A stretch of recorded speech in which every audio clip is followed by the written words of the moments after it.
Om Vedanta Siddhanta Nirukti Resha Brahmaiva Jivaham Sakalam Jagatcha Akanda Rupa Stite Reva Moksho Brahmadvitiye Shutayaha Pramanam.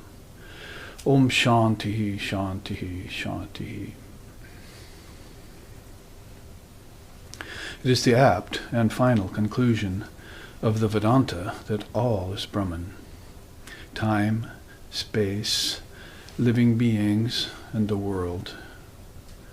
Living in constant recognition of this fact is what is called enlightenment. Brahman is pure and perfect and one without a second. And the revealed scriptures are the sure and certain proof of this fact. Om peace, peace, peace.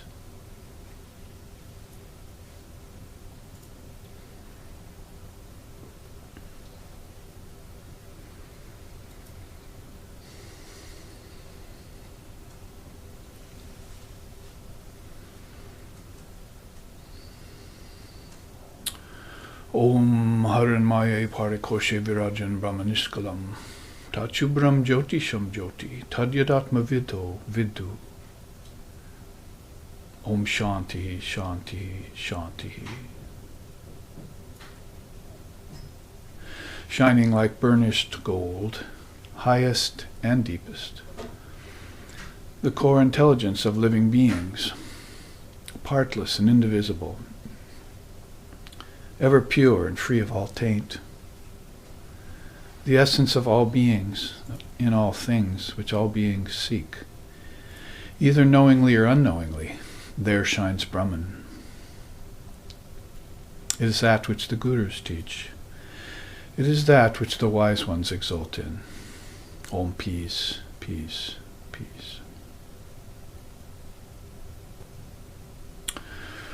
Om Sahana, Om Sahana Bhavatu, Sahanau Bhunaktu, Saha Viryam Karvavahai, Tejasvi Navaditamastu Ma Vidvishvahai. Om Shanti Shanti Shanti. May Brahman, the reality, protect us. May Brahman sustain us, and may Brahman illumine our thinking process. May we not find fault with each other, with the world, or with the teachings. And may what we study be a source of inspiration to us eternally. Om peace, peace, peace. May peace be unto us, and may peace be unto all. Om Hari Om.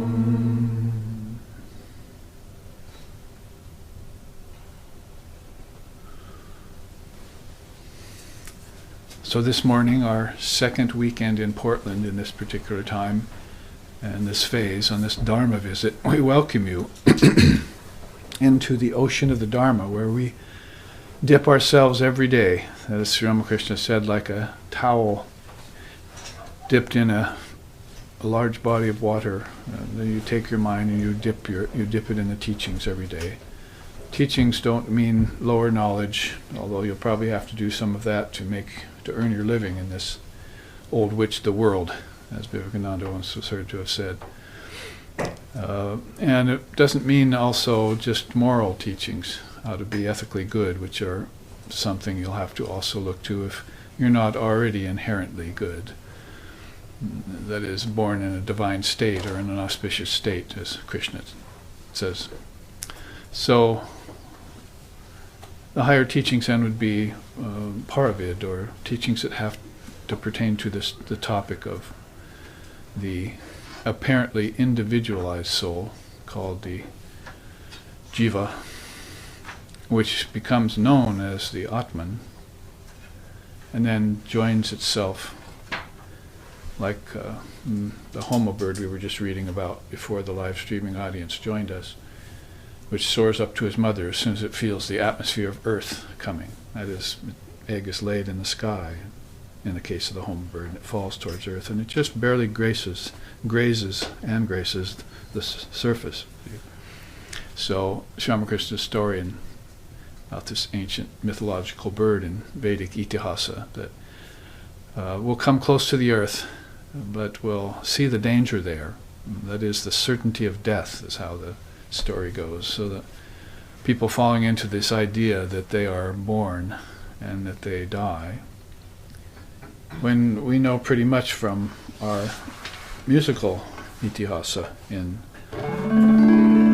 Vedanta that that's not the case. Namrityur nashanka name jati beda pita naiva me naiva mata majanmaha chidananda rupaha shivoham shivoham.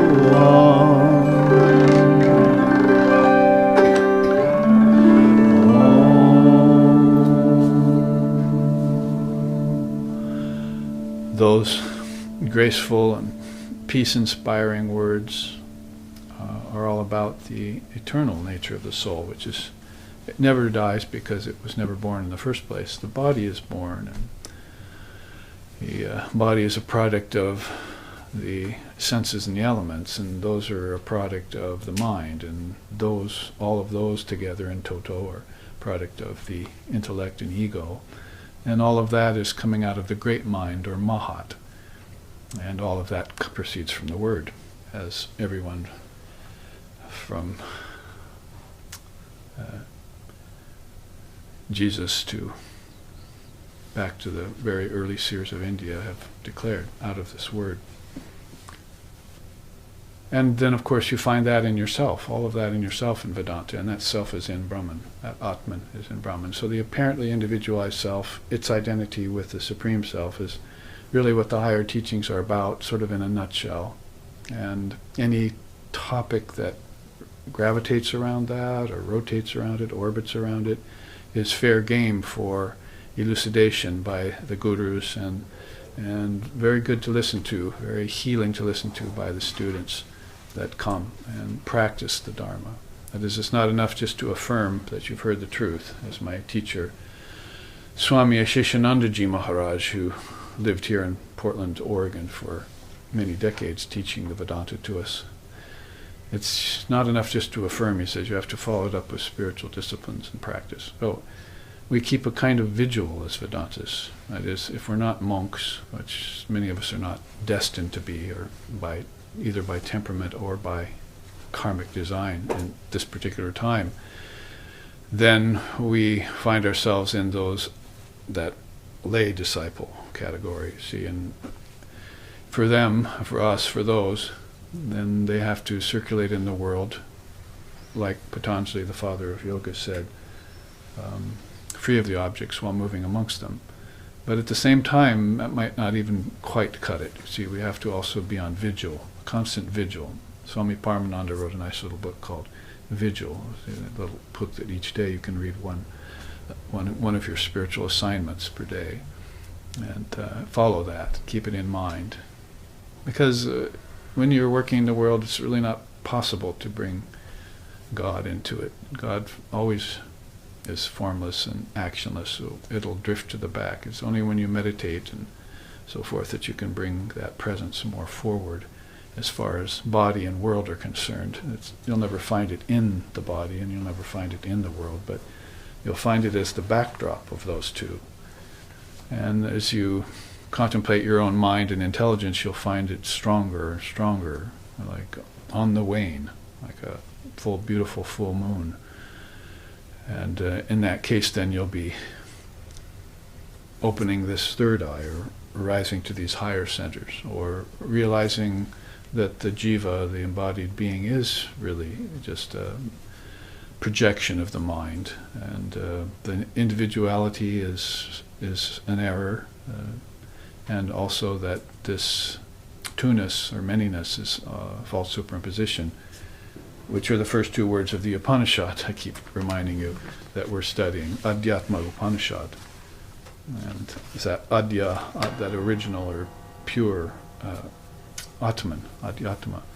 It's also a beautiful Adhyatma Ramayana, which is a non-dual version of the Ramayana that you'll all want to read about Sri Ram and Sita and Hanuman, and what that all means philosophically and truthfully, not just the story in the itihasa again, but what are the implications behind that story and how those can inspire you to realize the truth like they have. These great beings we read about through time.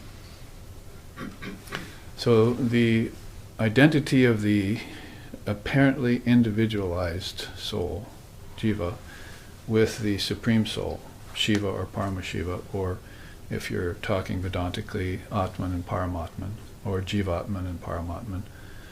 There's many ways of saying it.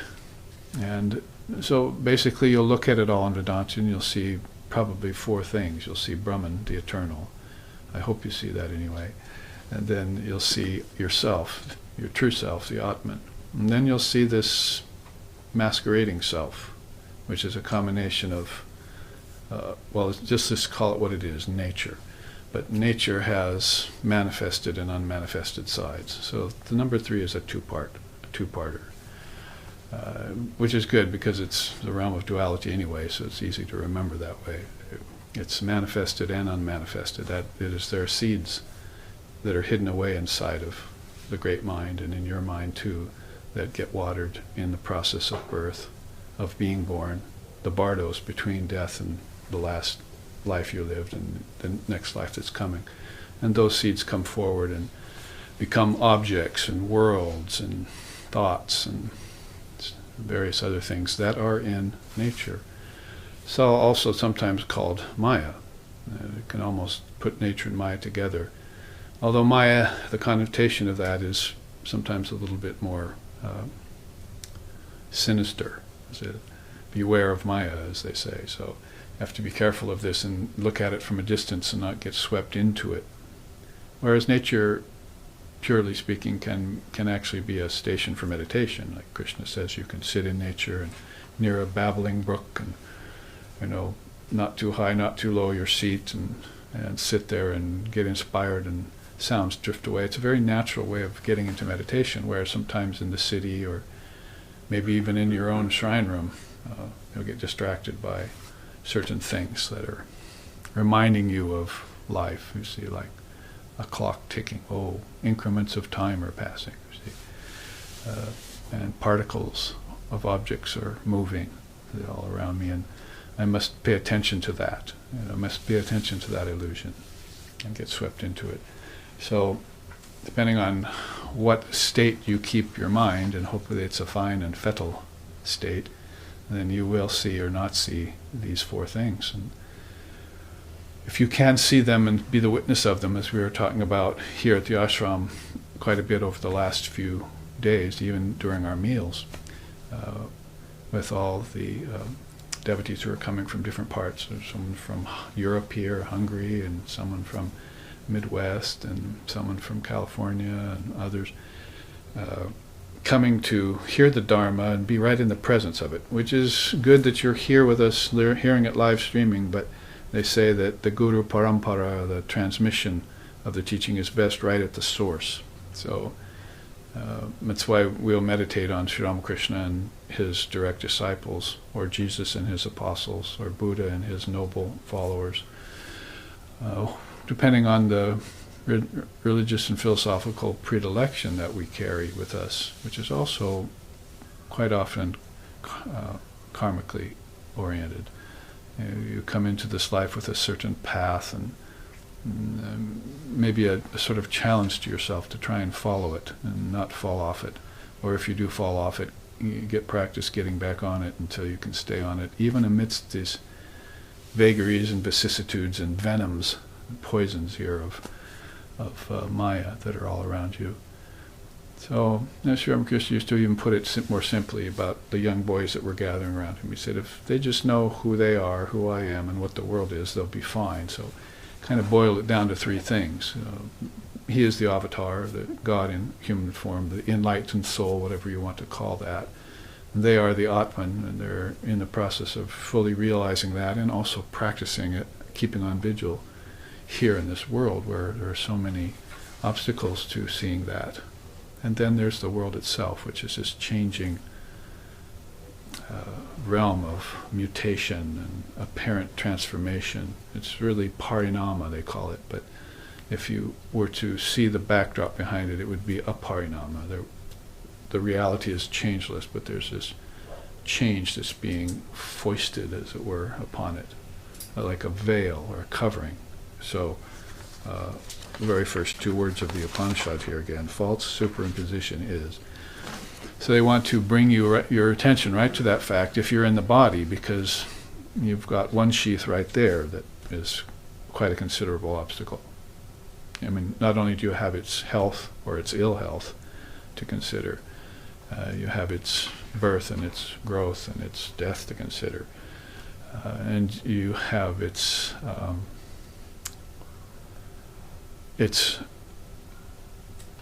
being a partition between you and the formless reality. See, the body is this gross partition. It keeps you separate from what you are, especially if you look in the mirror and just see it as the reality, or you go about, as it were, thinking you're the body. Adhyatma ahankara, the tantricists call it. So with that, then your challenge is to keep on vigil once you've awakened, spiritual awakening. A lot of that happens, that is the problematic part of it happens through dvandva mohena, Krishna says in the Gita, considering dualities like good and bad and right and wrong and virtue and vice and pleasure and pain, and even all the way up to life and death, birth and death, so forth. Those are dualities that perplex, that seem to always distract the mind away from this simple, profound, and ultimately true nature of reality, which is indivisible, and you can't even call it one, you call it not two. But there is all of these twos, or seeming twos, that are coming. So you can, if you have the wherewithal, like a great soul like Swamiji, you can take these twos and meld them into one. You know, Om Drishyam Pratitam Pravila Payan San Matram Anandaganam Vibhavayam Samahita San Bahir Antaram Va. You can take Bahir, the outer, and Antaram, the inner, and try and put those into one state, meditate on that state, pass your time contentedly, and be free. As Shankara puts it in his Vivekachinamani, and that chant has been memorized by many of you here in this room, and many of my students around the world, because it's such an apt explanation of what you have to do to be on vigil. You always have to be coalescing, see, not further separating and dividing like politics and business and families and so forth. You always have to be trying to bring everything into a state of amelioration, see, concrescence for the highest good of all living beings, until this oneness becomes the climax and the goal of your vigil. See, the enjoyment of oneness, peace. He's about to talk about that here in this Upanishad. So you can put it in terms of that danger of that duality, or you can put it in terms of this true state of indivisible, homogeneous non-separation, the nectar of naturalness, sometimes they call that. Amrita Advaita, or Sahajamrita, just a very natural state of nectar-like oneness that you see these beings living in, even if they don't own a stitch of clothing or have a penny to their name, or 2 dimes to rub together, as we used to say. And they're extremely happy, in fact, much more happy than those with multitudes of servants and houses and land and so forth. Without all those responsibilities, they just sit contentedly, like our Paramhamsa, Sri Ramakrishna, who, if you handed him anything for later, he would get disoriented. Just the thought of you having something for later put him in mind of time, and the object put him in time of empty objects that are just vibrating particles, and the whole thing took him out of his yogic state for a second. You see, why did you do that to me? Someone once said, "I'll put 1,000,000 rupees in your bank account." Well, he didn't have a bank account, but he fainted away. And when he came back, he said, "Never say that to me again." I ruined my equipoise like that. So the Master was always acting for the good, the concrescence of all beings, and even some of his maladies and so forth are a kind of act. Avatars puts on a kind of act for people to lead them in various ways away from these delusions. And otherwise the mind harbors them, and that's not good, because anything can fester over time. You might be able to hold it for a while, but eventually it'll cause an infection, like something in the body. And then you'll have problems, and they'll come out of nowhere. Karmas are rather like that, samskars are rather like that, and just like over time means as you get older, and the body gets older, you maybe don't know about these things when you're a youth, and you can overlook them or transcend them for a while at a time, but when they come back at you, then you have to have these tools. And if you had been on vigil, you would have been sharpening these tools, so that these problems can be solved, easily solved. So we started into this Upanishad 1 week ago, as far as this visit, and this is our second week that we'll be entertaining these slokas. We picked it up at sloka 17 about grantis, if you remember. We looked at all the different kinds of knots on the different levels of our being: physical, vital, mental, intellectual, and spiritual. They're these knots that cause the flow of prana to slow down or sometimes to cease. It would be like something would be festering, right? As soon as something slowed down. Right? You don't want to be caught like that. Like if you find yourself not making enough headway in spiritual life, you want to quickly remove that. Do something, some austerity, to make sure that you're pushing ahead and remaining on vigil, because the longer you wait in that state of compromise or complacency, procrastination they call it, then the harder it's going to be to move out of it. Yes, there is a right timing for everything, but you have to be very much on vigil about this coagulation that can happen and procrastination. And that will be the very same at the level of the Atman, that is your realization of the Atman, but it'll also be much the same in the state of the body if you overlook your body's health and don't do what's necessary for it. Good food, breathing, exercise. Sometimes people come here to my ashram and spend time, and they're very good students and they spend a lot of time reading, so I'll walk up and I'll say, have you walked today? Have you taken a swim? Not just in the ocean of Dharma, but bathe your body in some water too, move that prana that's maybe is slowing down, you see. So it's this matter of yogic equipoise, which we'll look at pretty soon here in a chart. There's different states of quiescence of mind that are attained by different forms of yoga that you can initiate and should initiate. So we started off talking about the grantis. He says, and I'll read straight for you what we took last week in our two classes. That is starting at sloka 17. With the vision of the non-dual self through unwavering concentration comes the dissolution of the knots of ignorance in the heart without residue.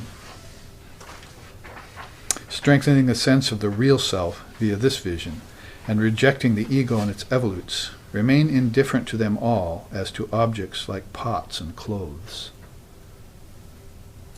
That is, you're not thinking much about pots and clothes when you're out in the world. You're just wearing them and they're at home sitting. But you must kind of do the same with this ego and these other things. Just don't consider it. Like Vivekananda was always with a faraway look. He didn't even know what his body looked like, and that his hair was not combed and things like that. So that is when he had hair. Quite often he had shaved it off. But when he was here in the West, then he was sometimes had this faraway look in his eyes that he was thinking of otherworldly things. 19 says, all things from Brahma down to clumps of grass are nothing but unreal adjuncts. Distinct from them, see the self existing as the immutable plenum. So, everything from Brahma, Lord Brahma that is, down to clumps of grass are adjuncts over the self. Actually, you're adjuncts. They don't even belong to Brahman, because Brahman doesn't have adjuncts. So you've brought them forward and considering them in this life, and then you should be able to dissolve them too without attachment. Things can come forward, but if you don't dissolve them, and that is another way of saying knowing them to be unreal or unsatisfying or unfulfilling, then they tend to collect, you see. And pretty soon you've got an old garage full of old stuff, you see. You have to go there and move things that are obsolete. And that gives you problems. You start suffering because of it, you see. Oh, something's displaced in my rubbish, you see. Really bothering me, you see. So people get these attachments that really stop up this flow of prana that otherwise should be moving constantly. Should, be free, be content and be free.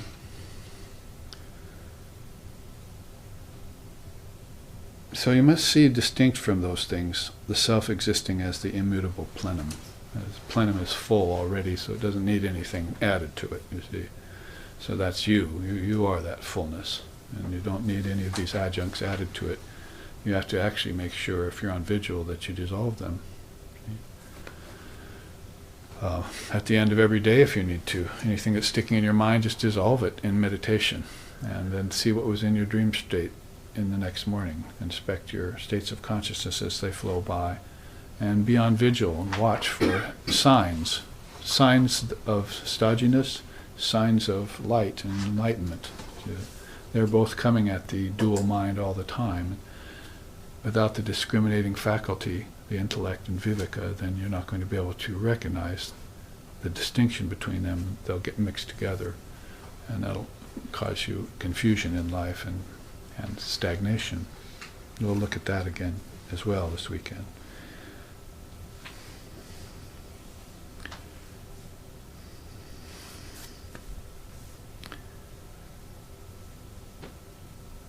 '20 says, oneself is Brahman, oneself is Brahma, Vishnu, Indra, and Shiva. This entire world is oneself. Other than this self, there is nothing.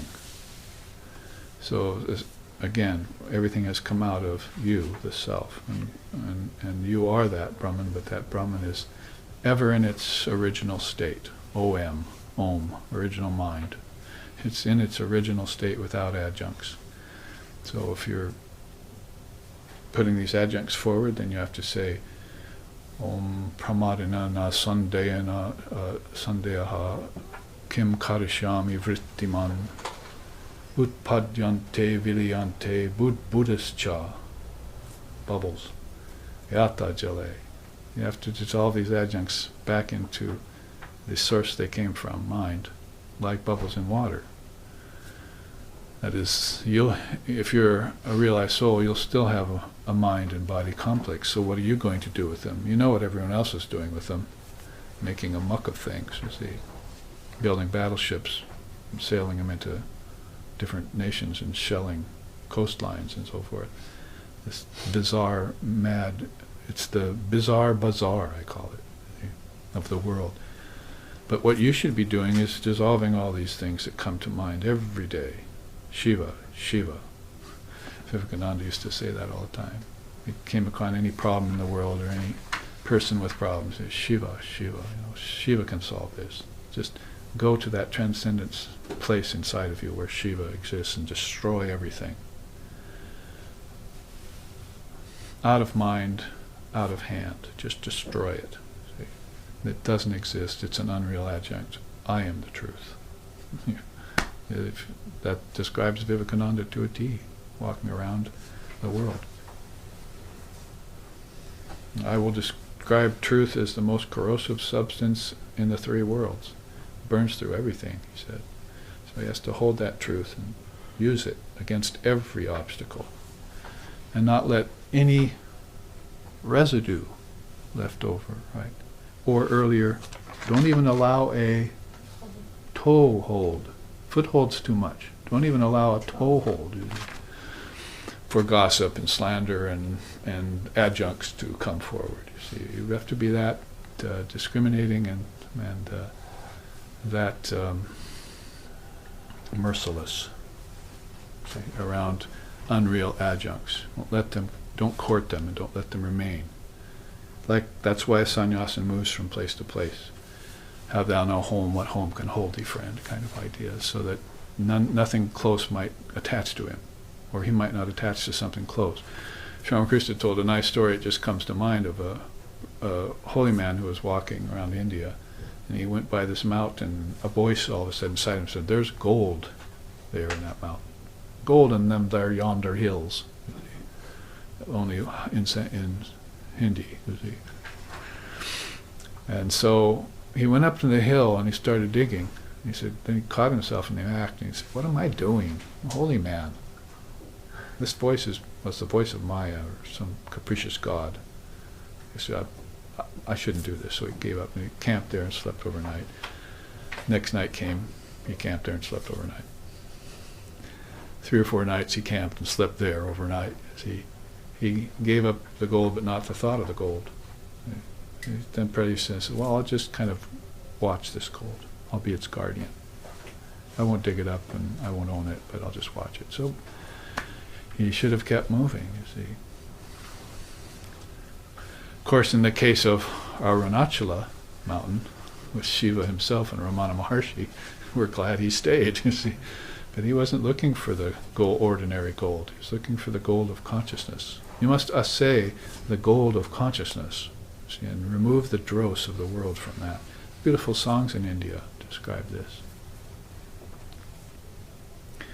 So oneself is Brahma, Vishnu, Indra, and Shiva. After repudiating all objective appearances superimposed on oneself, one remains alone as the supreme Brahman, full, non-dual, essentially inactive. Very important in an active culture like this, to know your true nature is static, inactive. And then try and simulate that, or at least borrow a little bit of that into your life. You see, I invited you all in here at the beginning of class, and say the reason I'm doing that is to share with you some of the peace and contentment that is here, and that is in the Vedanta, the message of Vedanta. And you may have to detox a little bit, coming out of the world, or going into retreat, or coming into an atmosphere like this. You start thinking high-minded things and let the lower mind go, and there'll be some process there that you may have to do. But if you get acclimatized to it, then you'll find this peace is there, and behind that is the peace that passes all understanding. We'll look at that in a minute. The eight ways of peace that Lord Vasishta proposes. So that has some messages attached to being essentially inactive. If you know your true nature is that, but your unreal nature is running after action for various reasons. That is sometimes practical and necessary, and other times frivolous and unnecessary. You have to separate the wheat from the chaff there. But essentially inactive is the truth. 22. The world is a postulation. I like it.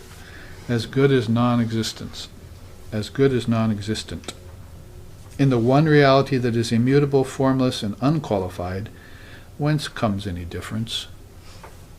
Beginning to reason with you. See, this Rishi, Antaratama, is telling us his own experiences. The Upanishads are the only experiences of the Rishis, who were, some of them, married and had children and lived in the world in a very dharmic way, swadharmic way even, and passed on these great Upanishads to us. It became part of the 4 Vedas. The 108 Upanishads are now left.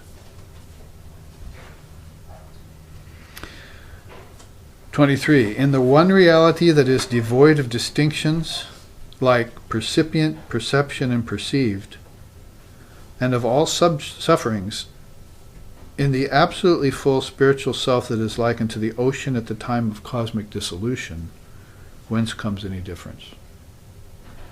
So that percipient, perception, and perceived, I want to show you a chart on that. But let's finish this opening. 24. Darkness implicit in it, as in light, is the cause of delusion. But whence is the difference in the supreme non-dual and unqualified reality? We'd have to say it's beyond darkness and light. We were talking last night at satsang here about my teacher saying that Christianity is a thoroughly dualistic religion here in the West, especially in America. And what does he mean by that? It means that everyone believes in a soul, in God, the soul, in that dualistic atmosphere. But he says that's not God and that's not the soul they're worshipping, that's the ego. And if you look into things, you'll find that's true. Because if you were worshipping God, you'd be like Sri Krishna. You'd love God with all your heart, all your mind, all your soul, and the world would fall away.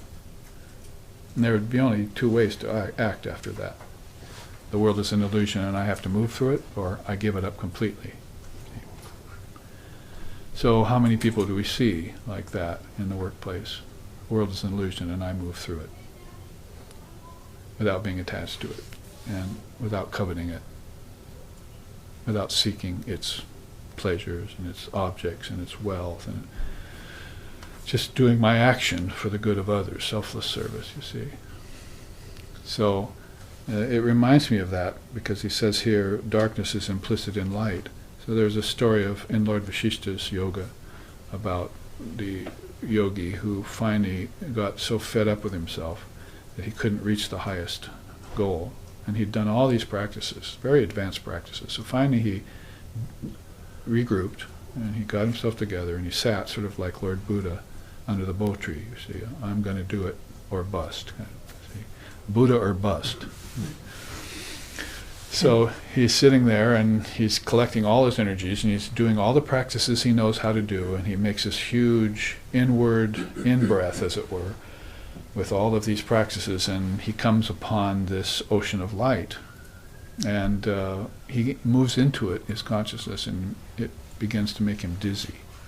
They say that these higher centers of consciousness, the poison there is disorientation. That you can't hold it together. It's very difficult. There's a very subtle knot called the Rudra Granthi right there.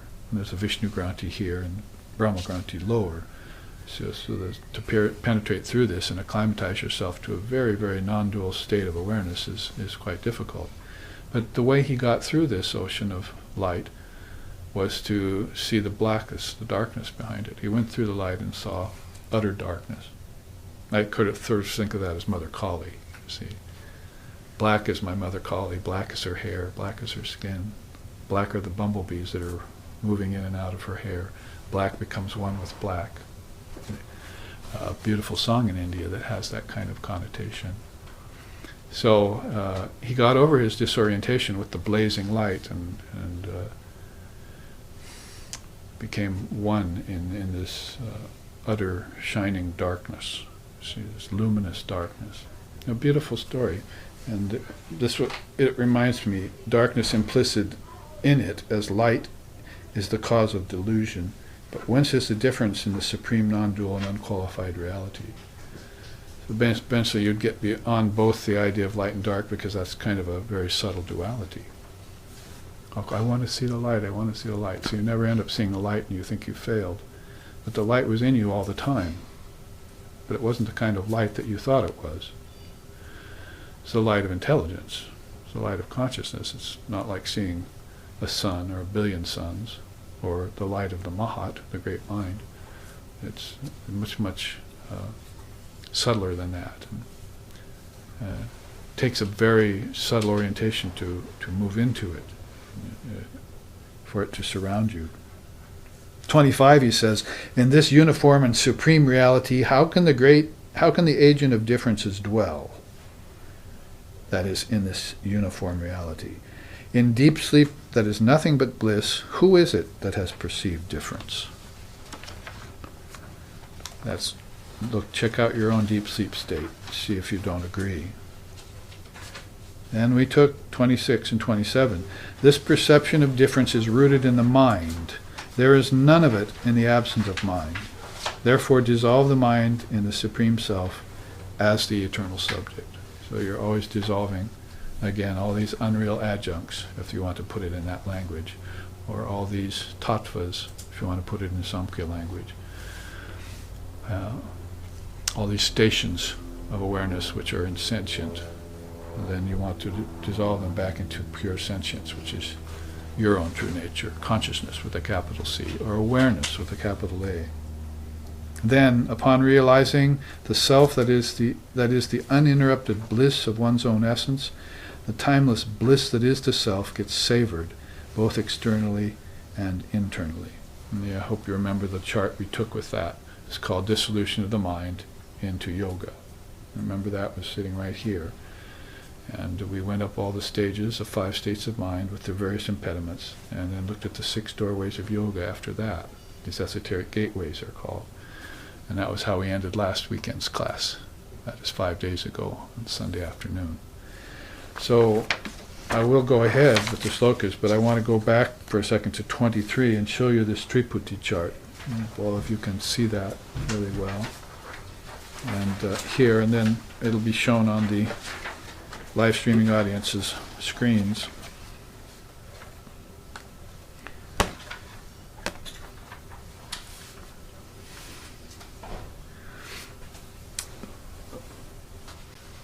As I was saying, Krishna in the Gita talks about dvandva mohena to Arjuna, and tells him that it's a something to be aware of. Let's see. I don't know. I can't find it. It's not there.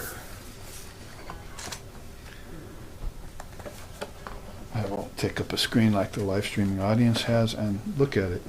So the first sloka there is from the Svetāśvatara Upanishad. This divine expression is definitely declared to be Supreme Brahman in manifested form. In that is the triad. It is the firm support, and it is the imperishable.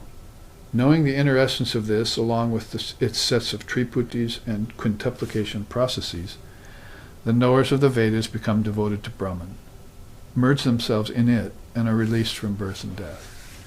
So, very beautiful mention in the Svetāśvatara Upanishad about triputis and quintuplications. Quintuplications we've covered quite a lot as a subject in the last year and a half, and all culminating in this book, this new book SRV has called Quintuplication, Cosmic Quintuplications. See how you dissolve these sets of 5s back in. Well, so this is adding in the idea of triputis. I call it triputi as dualities just have a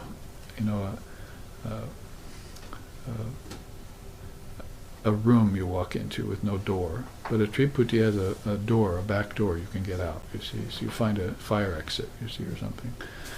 And so it would be good to then contemplate triputis. I mean, just to give you some example, these ones in dark circles, there is chaos, there's harmony, but there's also unity. And so if you put these together, even in English, it's sort of like Einsteinian, in the spiritual level. You think, gee, I never put those together before. I was always trying to be in harmony with everything, but I didn't realize that unity was my very nature. You see, you've got duality and you've got qualified non-duality, but you never considered non-duality. That is, you never solved your issues. You never had the Vedanta Dindima, the conclusion that all is Brahman, which the Divine Mother speaks in her own scripture called the Srimad Devi Bhagavatam, the Vedanta Dindima, the final conclusion of all this, what I started out the class chanting. Vedanta Siddhanta it's also called.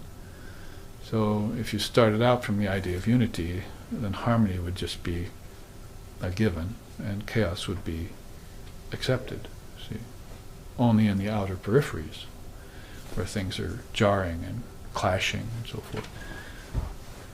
It's rather natural for planets in space to collide and meteors to hit other planets and suns to explode. Hopefully that kind of chaos won't work its way into our human relations. See. That's what Sahana Vavatu is all about, and we chant it every day. We opened up the class with it today. So it's basically, may we not argue with each other, especially with our teachers. May we live in harmony so we can learn these teachings and understand our nature as unity.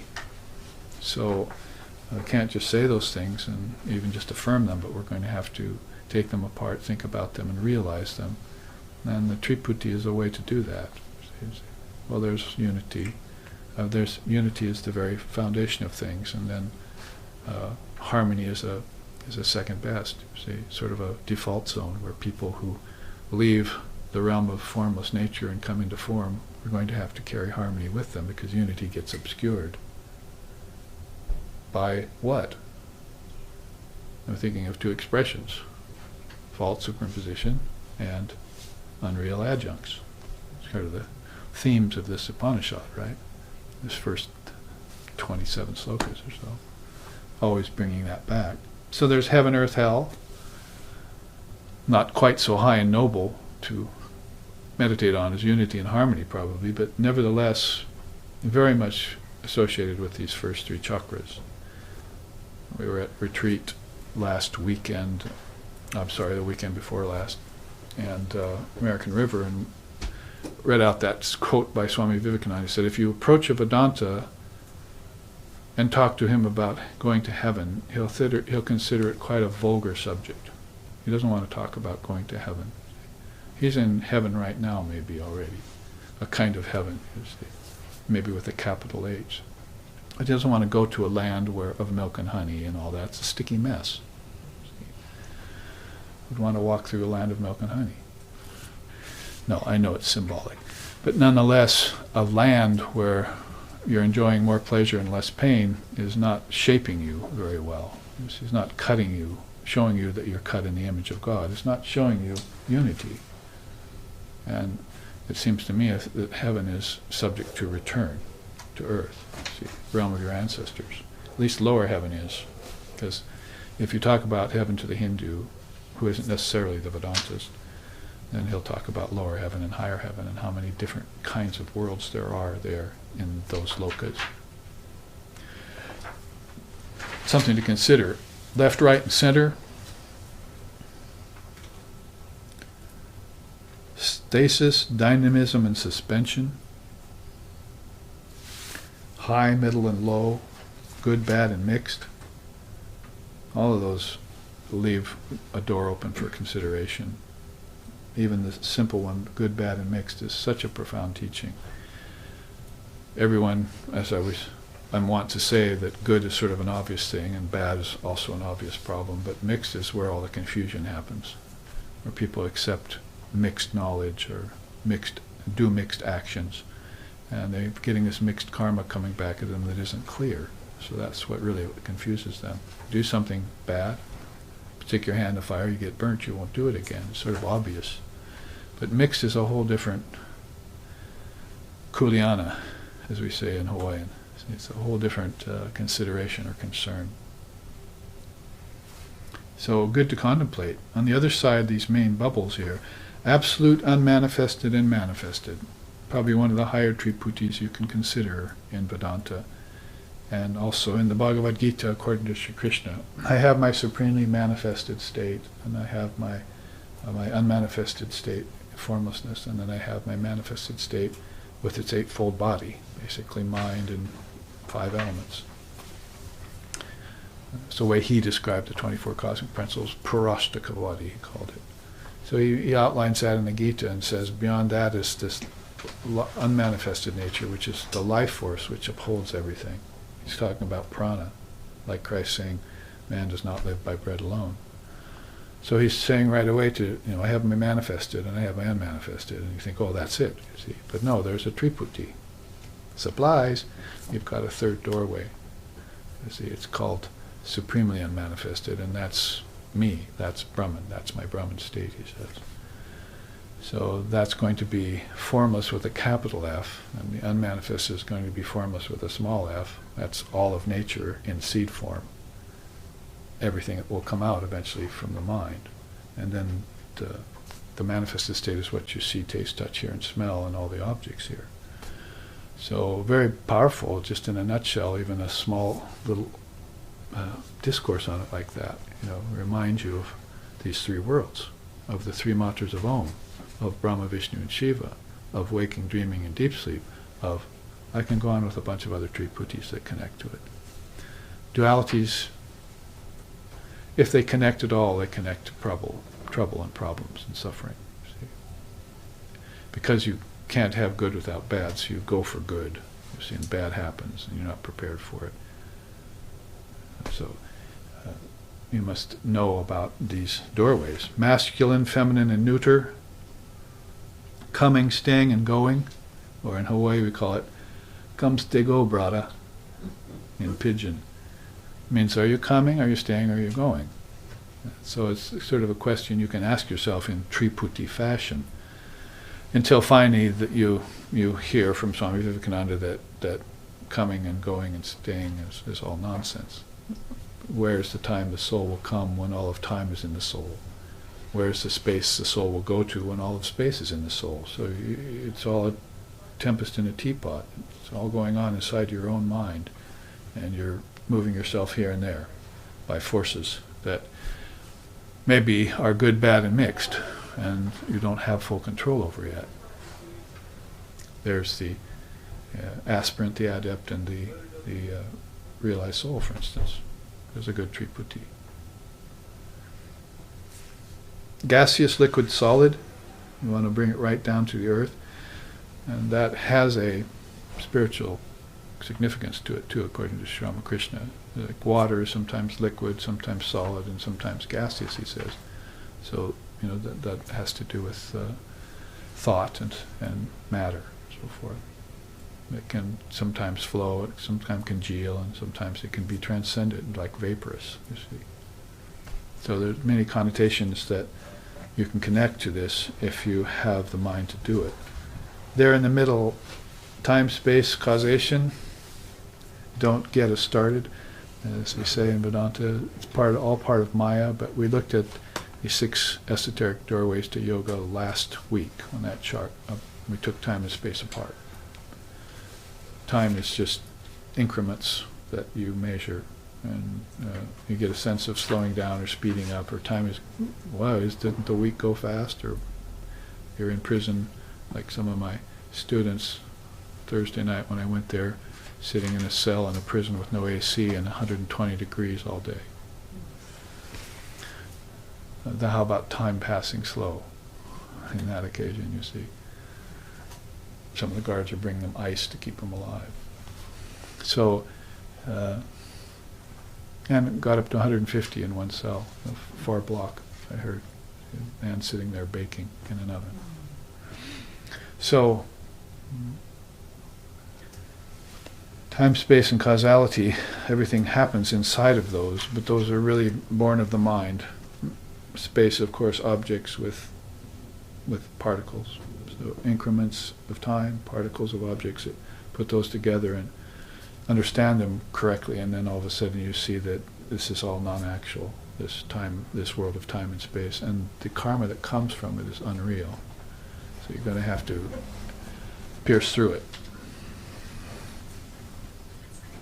And a Triputi will help you do that.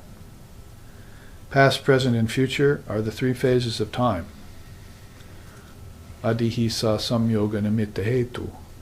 Kalas, trikalada kalopi dristaha. You see the beautiful slokas of Shankara. It basically says, of the Adhyatma Upanishad. So, it is basically witness of the 3 phases of time. Meditate upon yourself as the Lord seated in your own heart. It doesn't say anything about a God somewhere. Meditate on the Lord as your own self seated in your heart, who is beyond the 3 phases of time. Well, the 3 phases of time are past, present, and future. But the eternal moment, of course, is where you would come to if you followed this spiral inwards to the 6 esoteric doorways and got beyond time and space as unlimited adjuncts, as limited adjuncts. There's seeing, approaching, and enjoying. In Sanskrit, that's priyamoda and pramoda. You don't hear that teaching a lot in Vedanta, but it's there. And when you say enjoying, it really means delight. Pramoda, it's not the enjoyment of passing things, see, but you see something that you really, really want, and you approach it and you possess it, and then you delight in having it. It has to do with your soul and God, and maybe dharmic qualities, something you've always wanted that's very precious to you and to the seers. And when you have that, it's a true attainment, it's a real attainment. You feel ennobled by it and so forth. And it's not something that passes and doesn't have any more significance anymore. So that's a nice triputi to consider. Knowing, knowledge, and knower. Sort of like perceived, percipient, and so forth that we just read about here, right? Right. And to remind you, which is a good idea to do, 23, sloka 23 of the Upanishad is where we are at. Talking about percipient, perception, and perceived has placed me on this track of a chart I created about quite a few years ago that we haven't looked at that much, about triputis.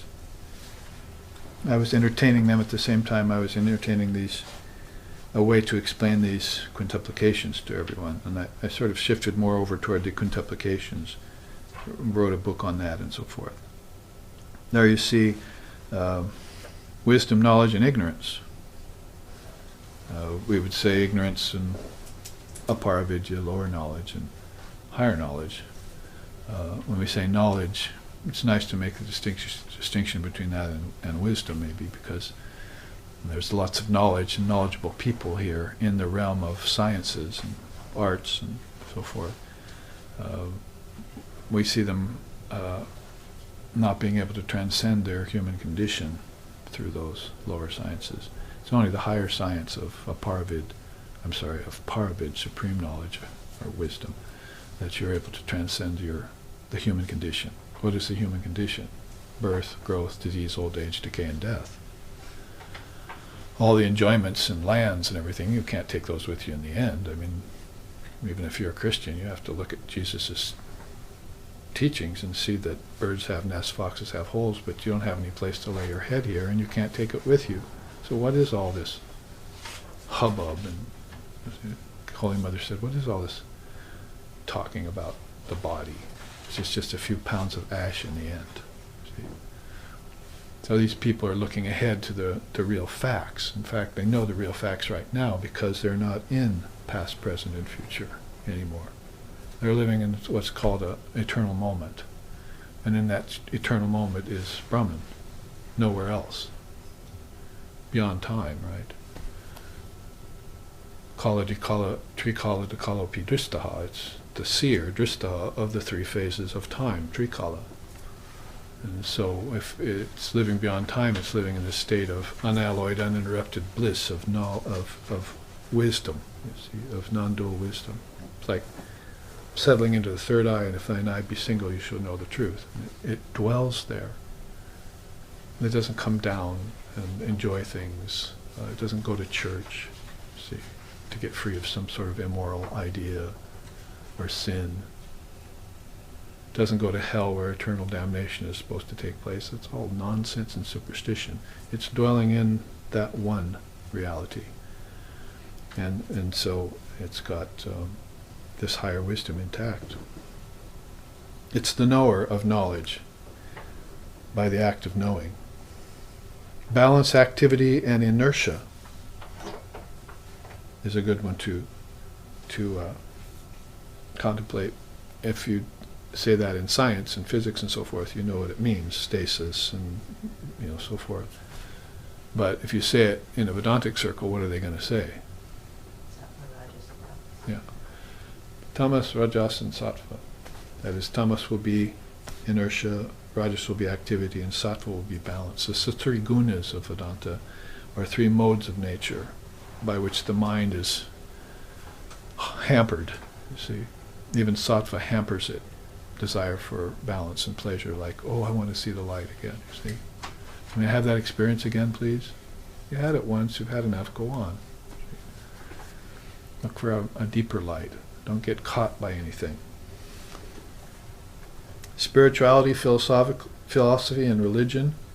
I always like to make that a distinction, that there's religion for the heart, there's philosophy for the mind, and then there's the result of putting the two together. Spirituality. By that we don't mean occult powers and seances and crystal balls and so forth. That's occult. It's not even very practical knowledge. But we mean this spirituality, meaning the knowledge of the apparently individualized soul as being identical with the Supreme Soul is basically that arena, and anything that has to do with that.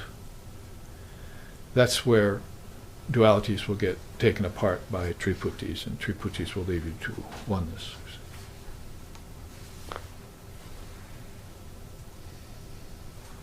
Sort of like 3, 2, 1, blast off.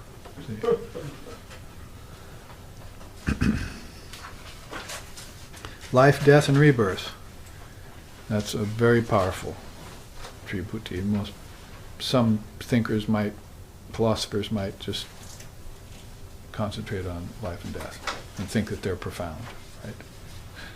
How narrow a scope is that? One life. Where did you come from before that? Is your consciousness dust before that? And it just leaves so much to be desired. What to speak of being known? So you're going to have to go beyond just meditating on life and death and call yourself a philosopher. You have to meditate on rebirth, like the Tibetan Buddhists have when they got the knowledge from India for 1400 years. So you can write a book on it called the Tibetan Book of the Dead, or the Tibetan Book of Dying. They're actually retranslating that now. So it's the art of dying, and coming back, and hopefully one and done. These boxing matches, you see, some guy comes at you with a bunch of combinations from all sides. See, one guy comes, hits you once and backs up, hits you once and back. Call that one and done. Trainers, see? Physical trainers. See?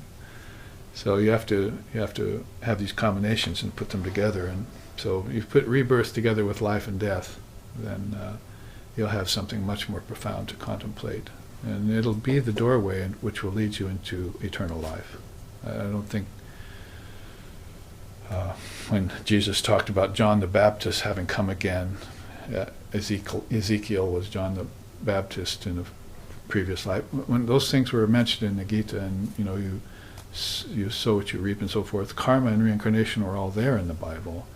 And he was probably having them meditate on those things, like the word for John and the kingdoms of heaven within. And these are things he was having them meditate on when he took them to the Garden of Gethsemane there, before they destroyed his body, so to speak. And then, so the same thing here, have them think about more lifetimes. How did they get to be fishermen with nets and wives and loaves? But they didn't know about prana. They didn't know about the life force that was supporting it all. They just, the sun's shining, the water's nice, weather's good today. La-di-da-di-da-da. Let's get an umbrella out when it rains. We're fine. See? But no, not only do you not know about the prana, the life force that flows through everything, the unmanifested with a lowercase u, but you don't know about your true nature. Come, I'll make you fishers of men. You can awaken, and then you can save others. Give you a big net here. See, that will catch many souls in it. Take them to the light, a light of Brahman or Almighty Father. So you'd have to have a triputi there to consider that. Somebody would have to tell you about it. Collective, cosmic, and individual. That's pretty much mind, but it can also mean bodies and so forth. But there's the individual mind, and there's a collective mind, which is 7 billion, 11 billion people now, or whatever, 7 or 8 billion here on Earth. I've lost track. And since I started speaking, it probably added another few thousand. But then a few thousand more died, you see, so I better go meditate on life, death, and rebirth, hadn't I? So I get this together. And see if any of those who died had learned about the Vedanta before they left, because then they won't see them coming back again. See? That fish is fried. It's caught in the net and freed by Jesus, by the great fishermen. So the collective mind is going to pose probably a much greater problem to you than the individual or cosmic. Cosmic is very beautiful. That will only pose a problem to you if you want formlessness, because you'll have to go beyond the Trinity. See, talk about triputis, right? Don't we always sing it? Guru Brahma, Guru Vishnu, Guru Deva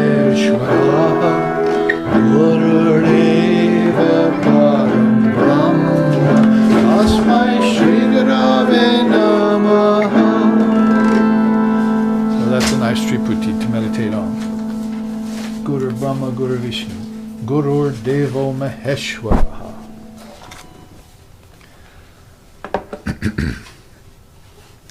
And that is precisely what the cosmic is. The cosmic mind consists of that projection, sustenance, and withdrawal is its main arena. So this is not just 7 or 8 billion souls on earth, but all your ancestors, where they're going. Are they going along the moonlit path back to earth, or are they going along the sunlit path towards the gods? This is the Devas and Devis, and maybe even beyond the gods and goddesses. Remember, we looked at the 5 akashas of that yogic chart last week. Bhutakasha is just the realm of physical objects and bodies, where the 15 million year march of the hominidae happened, you see. And they're trying to call you an ape, make a monkey out of you, when you never were a form in the first place, what to speak of a monkey. But then there's the pranakasha, this life force by which everything is supported. See that and get that under your control. See, master it. And then you must use that to get into the great mind, intellect, and so forth. And that would be getting through the collective into the cosmic. And Buddha spent his whole life working on that one for us. And he's the most recent of all seers. He's very contemporary. 550 years BC is very recent for India. One of its most recent seers. You'd probably look after that. There are several, but you'd probably look to Shankara and Chaitanya and finally Vivekananda Ramakrishna and Srisharda as these kind of pillars of light that have come along every 500 or 600 years since then. And of course Jesus was there in the Middle Eastern religion. But as far as India is concerned, that's going to have to be considered, and that great avatars come right out of the cosmic mind. That's its station. It's beyond the cosmic mind, and it's like a huge ray of light. You see, like a huge burning planet that falls into an empty ocean. Imagine the spectacle, the sizzle, the splash, the sound, the spectacle.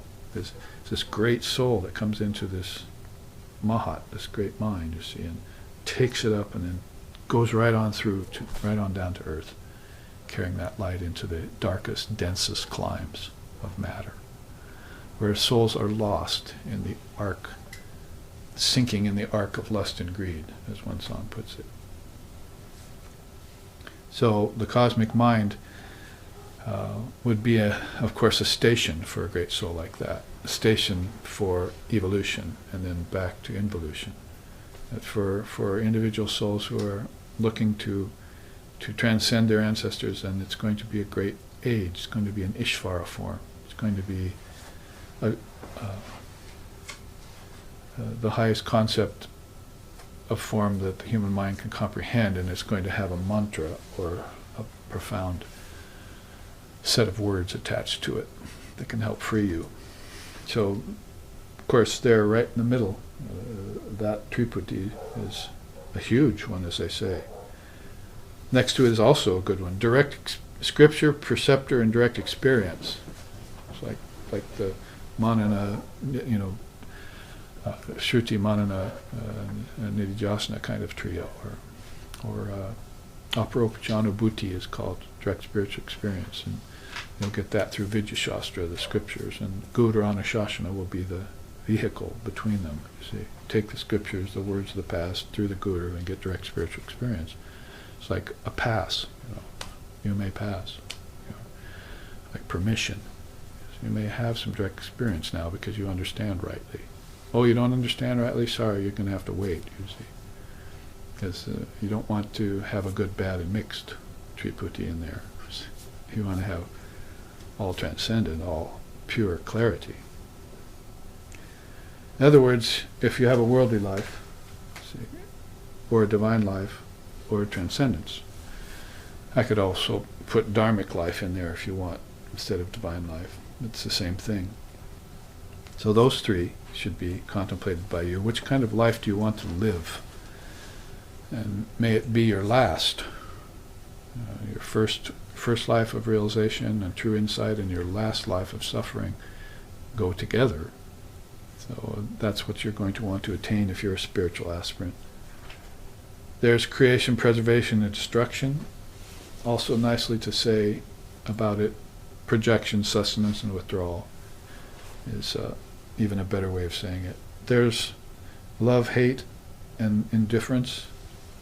Of course, that indifference is not callousness, that's like transcendence. Been there, done that, with all the things of the world that are around love and hate. And now I'm just equal.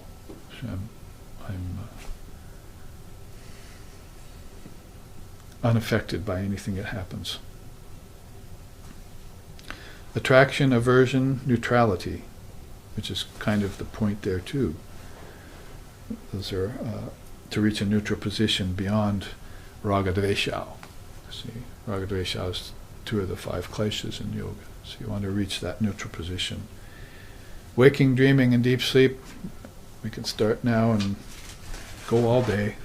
See, then tonight we'll turn off the camera and retire to bed, and we still won't have exhausted all the knowledge there is about Jagrat, Swapna, and Sushupti, the 3 states of your awareness, and Turiya, which is beyond those 3 states, which in a friendly way or easy way to understand is waking, dreaming, and deep sleep.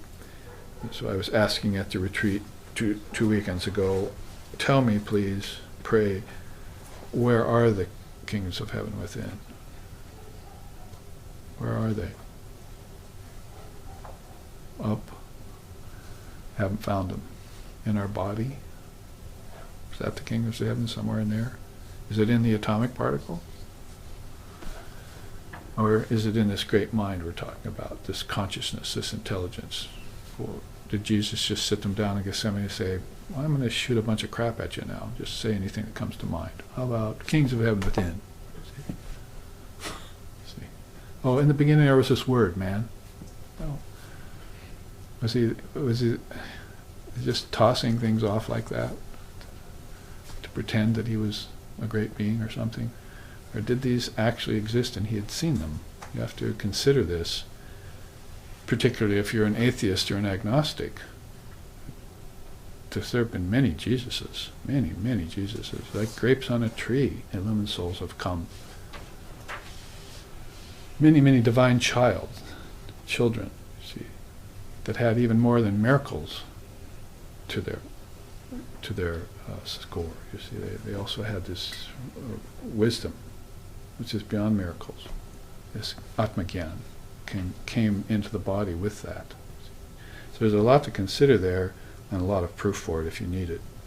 But basically, you're probably going to want to get a scripture, a teacher, and get the direct experience yourself. Guru Diksha Mantra. Yes, that is, if you were to take to that Triputi there and kind of put it together with this one, you see, then you would have taken the direct spiritual preceptor and you would have fleshed him out further. Now there's the Guru, and he's going to give me initiation, and with that initiation will come a mantra, and then I'll be on the spiritual path in this lifetime. And soon you'll say like Buddha, have no hope for me for the world forevermore. I'm gone and gone forever. I'm gone to the world of ignorance. No more birth in the womb of matter for me, only emanation from my Divine Mother, as one singer of India sings, Ram Prasad. Father, Mother, Preceptor, there's your first gurus. Across to the bottom row, in-breath, out-breath, and held breath. One of the earliest of all your meditations. You can't get anywhere if your breath isn't balanced. That's the prana you're talking about, and that prana will take you to the psychic prana in the mind, and that psychic prana will take you to the intelligence that is in you. So you have to make these connections. If those granthis or knots are there, as he was talking about in these earlier slokas, sloka 17, then it's not going to be possible to flow your consciousness through these nadis. They're going to be natis. They're nati, and they will not let you go through. But nadi, There's a passageway that's open, and you can flow along it. You can flow your consciousness along it consciously. Become conscious of consciousness, become aware of awareness. So contemplate your in-breath, your held breath, and your out-breath, and even them out, they say. There's the three bodies, gross, subtle, and causal body. Talked a lot about those two. And then, of course, the three great steps of philosophy: dualism, qualified non-dualism, non-dualism. Each one of these is grounds for a retreat. I mean, some of them definitely are grounds for a whole retreat. You could take them apart for days.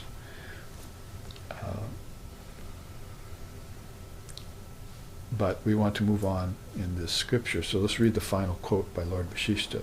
The three prerequisites for Atmagyan, knowledge of your soul, consist of 1. Destruction of illusory thoughts, the gaining of quiescence of mind, and the ability to merge in Brahman at will.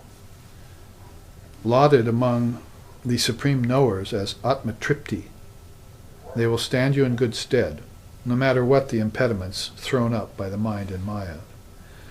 By these three and other divine triputis may you attain to the Atmic state, free of all stains and pains.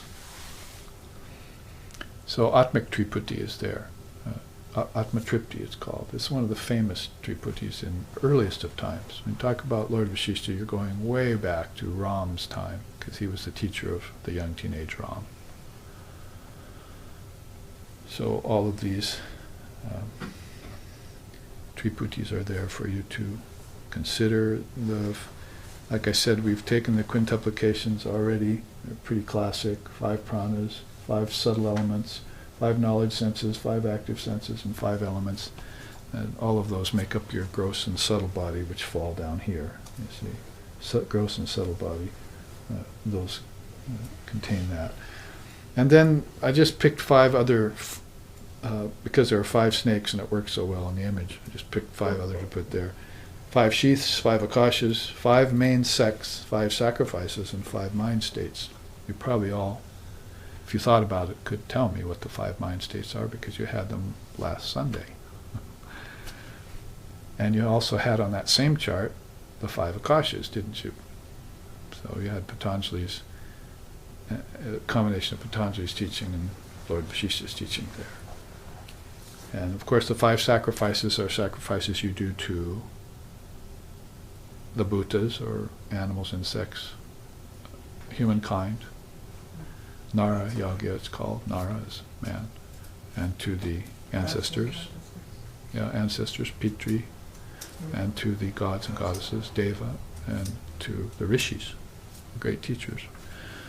The 5 main sacrifices you do. So that's also remaining on vigil. Make sure, have I done all those today? See? Oh, I haven't done the Bhuta Yoga. I better go water my plant. Oh, there, I feel better. See? Do all your 5 sacrifices all day, every day. Stay on vigil. Let it connect with spirituality. All of that in accordance with backing up to the sloka 23, because I went past it in a whirl last time. Let's go on to where we have arrived then and take up a new sloka in the time remaining in this half. Basically that is sloka 28 of detachment, but let me read 27 because they rather go together. Upon realizing the self, that is the uninterrupted bliss of one's own essence, the timeless bliss that is the self gets savored, both externally and internally. What's that remind you of on this chart? Dun, dun, dun, dun, dun, dun, dun, dun, dun, dun, dun, dun, dun. That reminds me of enjoying approaching and seeing. The bliss of the self gets savored. So you hear about the self, you see the self, you go attain the self, right? You know the slokas, probably some slokas around that, you see, or even lines of Swamiji's poems. Everything comes back in that connection, that context, you see. That is one that would first come up in my mind would be Om Shravanyapi Buhubir Yona Labhyaha Shrinvato Pi Bahavo Yamna Vidu. Some have heard of the self. Some have never heard of it. Others, though they hear of it, fail to comprehend it in this life. But wonderful is the one who realizes it. The Sri Ramakrishna would take that sloka out of the Upanishad and put it in terms of milk. Some have tasted milk, some haven't. And I've come along and said, some own a dairy. See? He probably said that too.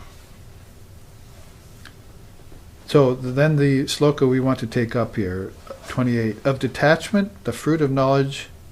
Of detachment, the fruit is knowledge. Of knowledge, the fruit is withdrawal. Experience of self as bliss leads to peace. Again, peace is the fruit of consummate withdrawal. It might be a little bit hard for people who are really attached to understand that, like trying to tell a businessman, you should do all your work for no profit and not own anything. And they just will not understand that whatsoever. They're just an entirely different orientation. So they won't know about the art of withdrawal and how it brings them peace. That's a worldly person. See, didn't we say worldly, then divine and transcendent and so forth? So that's not in their abilities to even conceive of such a thing. I've tried it before. It's not worked at all in several cases. They don't see the efficacy or benefit of that, and of course they want benefit. In this case, benefit of things unreal, but that's the point really of this sloka, is that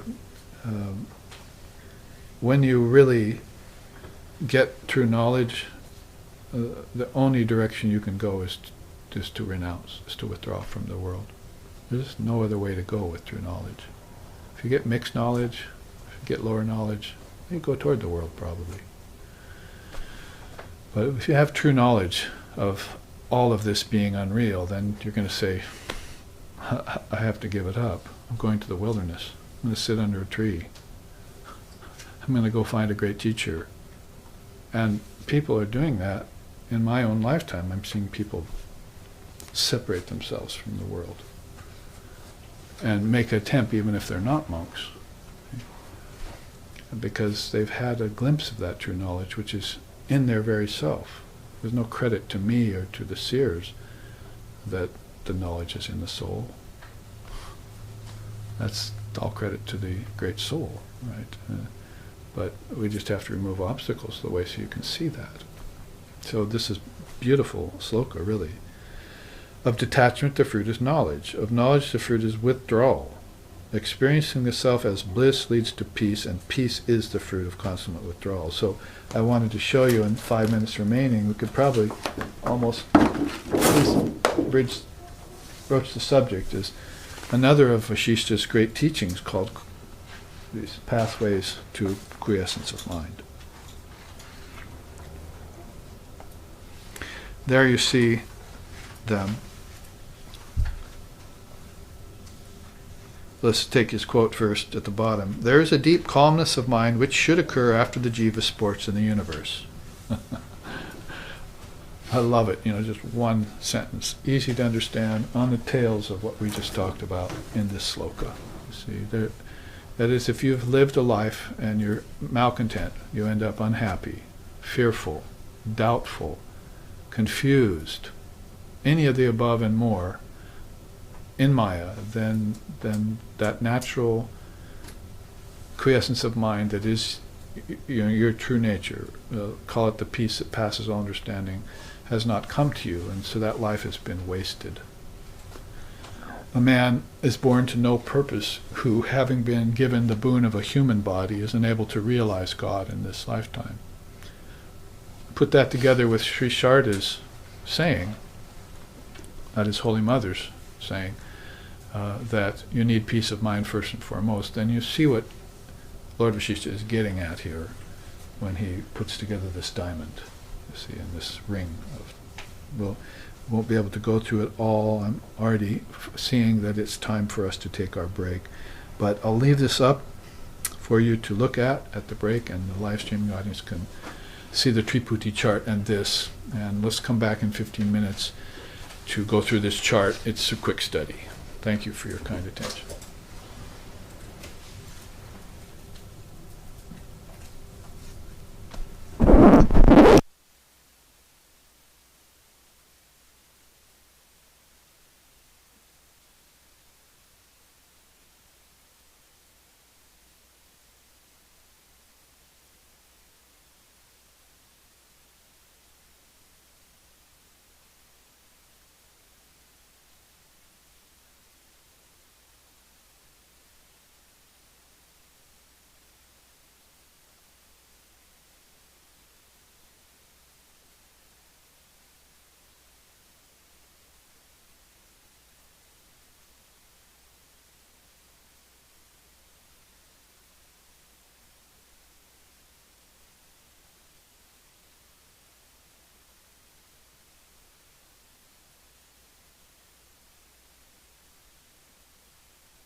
the second half of our third class of this visit, all four of them being on the Adhyatma Upanishad, followed up by our seminar next weekend. So remember that we won't be live streaming next weekend, all of those of you who are watching, but we'll be in a seminar here at the Portland Ashram on the Guru-Shishya relationship, which is very key to any path in India, and I would think any true spiritual path too. So this is the second half of our third class, two being last weekend, and this one Saturday and one tomorrow morning at the same time.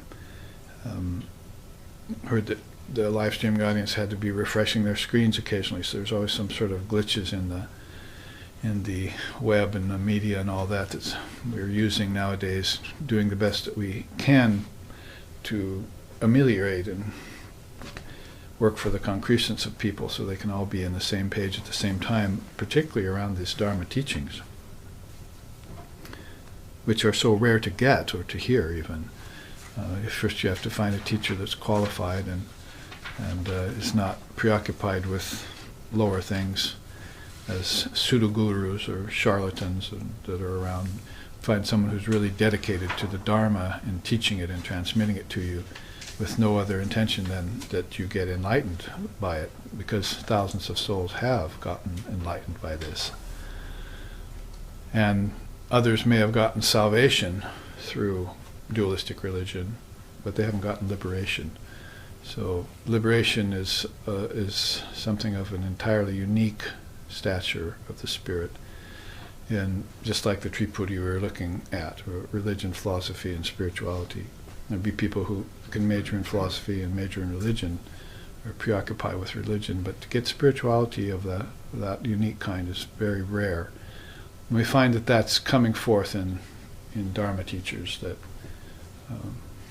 right now pretty much center around Vedanta and Tibetan Buddhism, Zen Buddhism. Paths that were originated in India, no matter how far they've come and through how many countries, are still insistent about learning these higher teachings, higher learning, or paravid, and can't seem to convince a very large body of people of the efficacy of that. And so it's still an underground river that's flowing, or like Vivekananda said, one gets 12 together, and each one of those gets 12 together, and qualify yourself and then spread the teachings like that. And in India it's rather easy because, say, our own order, Ramakrishna order, has hundreds and thousands of monks already, so you can go speak to them just right next door up the street. But here in America you can't find monastic institutions that much. Maybe some monks are visiting, and they maybe rarely set up a place in some city in America, and you can go while they're there and take teachings. So that's accessible but not very widespread. So again, not even just a plug for the Dharma, but a strong recommendation that if you feel the taste of freedom, what we call mumukshutvam, to get beyond dualities and use triputis and find the bliss of the self and the peace that is in the offing as you're gaining your enlightenment, then the Dharma is the route to do it through. Adharma is not the route, and Dharma will lead to Swadharma, your highest destiny. Why you came here, you'll realize the meaning of life, yes, but you'll also realize that beyond just life is eternal life, and your true nature there waiting for you, as it were, to welcome you. Just like we welcome you here to the second half of this Dharma teaching. And we've been looking at this 28th sloka of the Adhyatma Upanishad. There's some 70-some slokas to this work, this great spiritual work. So 60-some, that is 64 to be, plus the opening, which is all about the 5 sheaths that we took when we first started studying this a couple of Dharma visits ago. So to remind you, of detachment the fruit is knowledge, of knowledge the fruit is withdrawal. The experience of the self as bliss leads to peace, and peace is the fruit of withdrawal. So they're asking you to withdraw from these arenas, like dualities that we were looking at, to use these quintuplications to do it, and then to cognize these triputis. Sort of the theme right now, at least that I'm following and pulling out of these stream of slokas, wisdom slokas that are always flowing from the rishis, like Antattaratmas. These are always his thoughts, you see. Even after his body dies, always his thoughts. His next body comes, always his thoughts, you see. It never ends in the case of enlightened souls. The coming and goings of things externally don't affect that in the least. And falling asleep and waking don't affect that in the least either. So they're constant in their intention to awaken you, like our founder, like Six, at the end of his life. What are you thinking here before you're leaving the body? I'm thinking of how to make these teachings accessible to others. So the Dharma was on his mind right to the very last breath, and you know that after he took his last breath in that body, then he was also, immediately his consciousness was as it were, in the Dharma. That's a realm. It's called Jnanakasha, realm of knowledge, where you can live if you're in the body, and you can live beyond the body too. So it doesn't change just because some body comes and goes. It all has more to do with the mind. And it's enlightened state. And this is what this is. This teaching that I've picked for this sloka is prescribed pathways to quiescence of mind. We read his sloka already. There is deep calmness of mind which should attend and occur after the jiva sports in the universe. So if the jiva has a desire to see what the worlds of name and form and time and space are like, and he doesn't have any karma yet, because this is a teaching of Lord Vashishta, and then he'll take one lifetime and never come back again. That's called Videha Mukti. Comes here, sports here, sees what's here, sees it to be unreal, or a projection of his own self, or the non-self, because projections are not ultimately real. Then he withdraws from it and just goes back without creating any karma. There's a beautiful chart I have on that teaching of dissolved and crystallized mind, according to Lord Vashishta. But this other soul comes into one lifetime, maybe not yet bound by karma, does actions, has enjoyment, enjoys things, sports like the other soul, but then gets attached to something, or desire begins to flare up, see, and then falls into Maya and into suffering, and to rounds of birth and death and ignorance of his true nature. And that shouldn't have been allowed, according to great souls like Vashishta. It should never have occurred. So what should occur is this calmness of mind, he says. And if as a youth you don't have it and it comes to you later, that's fine. You're sporting. You're at recess. You're having fun, as it were. But if after all that fun has been had, like we say, get in there and have that fun. And then you're not calm later, or worse, not even just not calm. You're not just restless, but your mind is distracted, fragmented, full of doubts, fears, and worse. Then you know something was not right. And you have to retrace your steps. And dissolving the mind stream meditations and the burning pillar meditation and different ways, examining the 24 cosmic principles, the quintuplications, and different ways of doing that are available to the seeker at that time, if that kind of unfortunate backtracking has to happen. But he's making a point here for these quiescent ways of mind. See, out of this diamond, as it were, these ways in which the seers come, of different temperaments. Let's look at them, basically. The top one is bhakti, or devotion. So, and you know, I've set them up so that straight across the board are these connections, you see, like that and like that. They're connected. Bhakti would be connected with bliss, directly, that is, without anything immediately in the way. So if the bhakti is pure, Narada says, Sage Narada says, then that is bliss, that is truth. Of course, it has to be intense, he says. If it's intense bhakti, like Sri Ramakrishna is a good exemplar for that. So those are one or two ways in which quiescence of mind comes about. Intense bhakti doesn't mean that you're always jumping and singing or always sweating profusely or something. It also means that you're experiencing this deep quiescence of mind that makes bliss accessible. See, if mind is not pure, it makes enjoyment accessible, or maybe even elation or joy, but bliss is of a different nature. Ananda is that's Satchidananda. That's one of the three main attributes of Brahman, if he has attributes, would be existence, knowledge, and bliss. So it's a very ultimate or conclusive kind of quality or attribute. And it's a pathway in itself. Now look at the next one on the left is Anubhav, direct perception. We had that in the Triputi chart, right? We had direct spiritual experience after you've had teacher and scriptures and so forth. Aparoksha it's called. Anubhava. So is another word for it. So there you see names for quiescence of mind in the middle. I just used them all. Quiescence of mind, peace of mind, equanimity of mind, steadiness of mind, purity of mind. Take your pick. It pretty much all amounts to the same thing.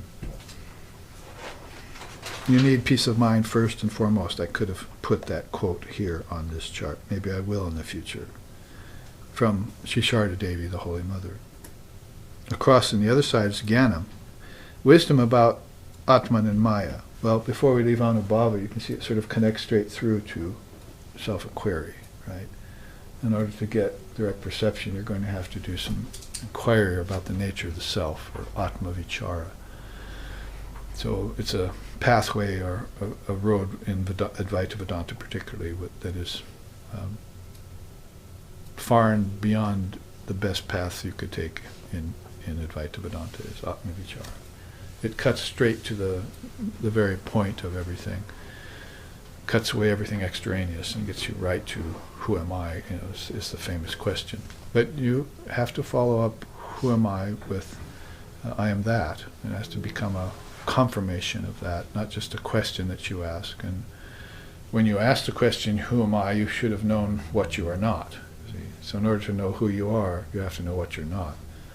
So I think Atma Vichara is more than just coming to Ramana Maharshi and him telling you, ask the question, who am I, and then you're free. You're probably going to hear that question and he'll affirm, you'll say, well, am I the self? That's what I've heard. He says, yes, you're the self. How do you feel about that? And what you'll have to do is then take that information in, self-inquiry, and you'll have to inquire, put everything that you're thinking and everything that you're doing, your whole life on under the telescope or microscope or magnifying glass of that statement. See, and then everything that is not in accord with that will have to be dumped. You see, isn't that the purport here? Withdrawal, right? So peace is the fruit of withdrawal. Withdrawal from everything that you're not, from the non-self, the anatman. The atman is the indivisible self. It's not the ahankara self. So if you have these uninformed Buddhists that come along who have a problem with the word self, you're going to say, no, not that self. The anatman is the ego. And besides not the ego, it's everything the ego enjoys, right down to the element earth. But when we say atman, we mean what you mean when you say Buddha nature, or when you say pragyaparam, supreme intelligence, what the Buddha said he consisted of. That's what we mean by atman, so don't get put off. This atman is indivisible, everywhere and everything, equal in quality and in quantity, like Buddha nature. And so it's not subject to anything unreal, or it's not an adjunct.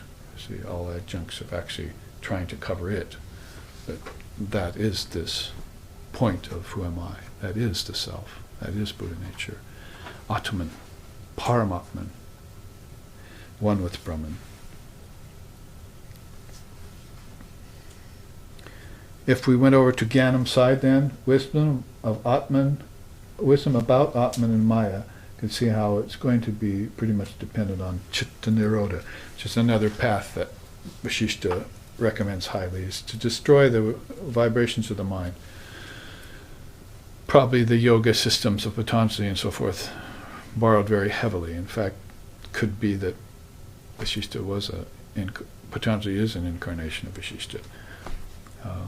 Too much time has passed to trace that one, but the fact is that the teaching is very much in concord with one another in Vedanta and in yoga, and it's what's kind of knit Vedanta and yoga together. Vedanta more as a statement of fact, truth, and then yoga more as a practice that helps you get to truth. So you could see Chitta Nirodha's sounds very yogic. It's like Klista and Aklista Vritti's teaching, or like the second sloka, second sutra of the Yoga Sutras, that destruction of the mind's waves is how you get into yoga, dissolution of the mind's waves. So chitta, waves of the mind, thoughts, if you like, nirodha, destruction. So you take those to task and you wipe them out, and you're left with a pure mind, or a quiescent mind, or peace of mind, and so forth. It's a classic way, and again, fairly swift and direct way of taking your mind to task and removing all the things, withdrawing from all the things that are hampering your progress, your spiritual progress. Any one of these avenues can be tried. All of them, or any one of them, can be tried. You should probably spend enough time, though, on each one, or on any given one, to be able to appreciate and gather the results into a final conclusion about it, what it did for you, and so forth. Stay at it long enough, in other words. In the middle there is Dhyana Yoga. That is meditation on reality, across the board from selfless action. Nice to pit those against each other on either side, as it were, action and inaction, if you want, like Krishna teaches in the Gita. Everyone knows about action, and everyone knows about motivated action, and some know about non-motivated action, but not very many people know about inaction. It's a kind of a stumper or a stultifier. How do I remain inactive in this world with this active mind? Well, it also would then, of course, call upon you to do some self-inquiry and maybe some control of the mind, so that you can see that the mind's real nature is pure and indivisible. That's original mind, or, again, Buddha mind. Pure mind is God, Buddha mind is God. So the mind will just have to be a slate that you wipe clean. The thing about a slate, when I was a kid, Christmas, you got one, you'd lift things and you'd erase and write on it, you see. But if you lift one, you see there's some residue left over from what you wrote before, some imprint in the plastic that's underneath it, you see. So pretty soon it's just all written, and it's not really clear. You have to get a new slate or something. So this sort of reminds me of the mind that's been wiped clean in this lifetime, but still has these karmas written on it from a previous lifetime. And you're going to have to go through with a different kind of eraser, a different kind of clarifier, you see, and really make sure that these underlying samskaras and karmas are not operative anymore. There is a kind of underlying residue there that are like burnt strings, Sri Ramakrishna said. They can't, or burnt rope, they can't bind anyone anymore, but they still have a shape. It'll just take a little puff of wind or a breath from you to blow them apart, but they still suggest themselves to you. People worry and brood about these, and Holy Mother said, don't give them any energy. They can't bind you anymore. They just need to fade away. You see, you don't water them. We water weeds, you water flowers, and most of those weeds, except the very most tenacious ones, will die of their own accord. You don't have to give them energy. So many methods and many ways to peace of mind, quiescence of mind, and so forth, that are much like the 4 yogas in an early form, but here you see Vasishtha bringing them together in sort of conclusive, like we like to sing that song sometimes. Mono boli bhajakali icha hoy torjaya chari guru data moha mantra divaneshi japa kori mono boli bhajakali.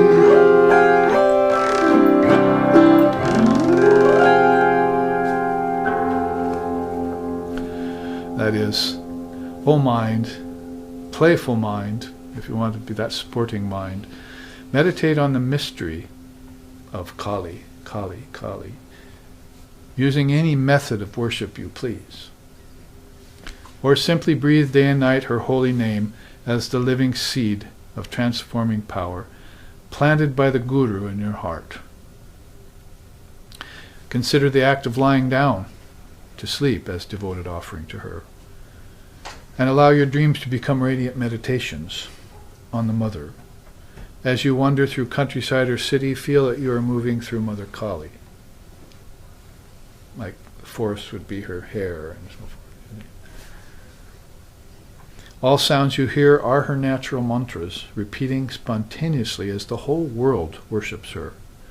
Goddess Kali constitutes the letters of every alphabet, and each letter secretly bears the power of her name. We were talking about that last night, about the word, and how Mother is the power in each letter, in each portion. And he finally says, I didn't sing all the Bengali, but he finally says, the singer of this song is overwhelmed and cries, wonderful, wonderful. The Divine Mother exists fully through every living creature. O wandering poet, whatever food or drink you receive, offer that as oblation into the sacrificial fire of your body and meditate intensely on her all-encompassing reality. Yeah. So it's talk about vigil, but it's not a hard vigil, like watching as a sentinel for some signs of war or something. It's a vigil that's blissful and is watching for signs of her all-encompassing reality to come to the surface, and using methods to do that.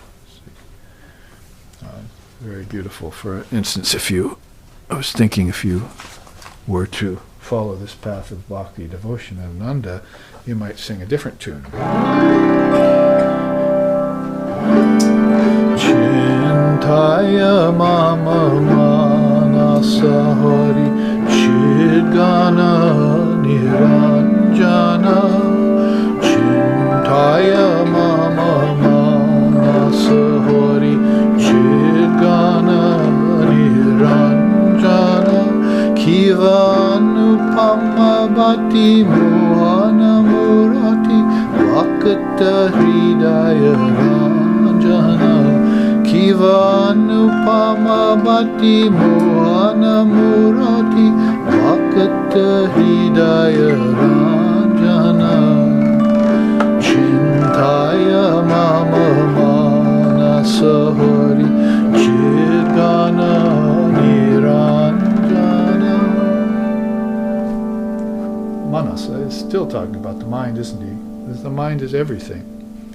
So meditate, O mind, on Lord Hari, the pure, the ever-perfect, eternal consciousness absolute. What incomparable radiance is his. How fascinating is his wondrous form. How dear is he to all his devotees. So, the Vedanta, all the way back to Lord Vasishtha and Sri Ram, contained all of these yogas and more. There were partitions of yoga. There were ways of dividing yoga into different avenues. That you were running along sort of a main avenue, but you were enjoying these attendants to the path, you see. And all of them really able to connect ultimately to this diamond of pure mind. That's why these two songs were good to use, because these bhajans because they're talking directly to the mind. He goes on singing. Navaragaranjita koti shashi vinindita Navaragaranjita koti shashi vinindita Uli chamake arupa loke ulake shihori jivana Bijuli chamake arupa loke ulake shihori jivana Chintaya mama manasahari chidgana niranjana. He says, ever more beauteous in fresh blossoming love that shames the splendor of a million moons. Like lightning gleams the glory of his form, filling the soul with deep joy and sweet ecstasy. So, is the vigil dry? Is it boring? Are you laboring? Or are you constantly being refreshed, by this beauteous form of the Lord that dwells in your very heart? Meditate upon that Lord as your own self, seated in your own heart. Go there quietly, preciously, in secret. In fact, there's another song that sings Jatone hridaye ko adarini shamamake Jatone hridaye ko adarini shamamake Mantuide parami deki Mantuide parami deki Arjano ke nahi deki Jatone hridaye ko adarini shamamake. O blissful mind, it starts out again, mind, you see. Awaken to the enchanting vision of Mother Shama by opening the inner eye of wisdom. Upon perceiving her form enshrined eternally within your heart, withdraw into that sacred chamber of ecstatic love and behold her there in secret. That's what I was saying. It's meditate on the Lord, on the Mother, as your own self, seated in your own heart. Withdraw into that chamber of the heart, salute her. And it's basically pretty much the meditation instruction we are given in the Ramakrishna order when we're practicing Upasana Jnana. Practice the formless, and practice the mantra connected with the deity in your heart. You see, you have to go in there and see her sitting in a temple and see her on a lotus, and doors of the temple open, and you go in, and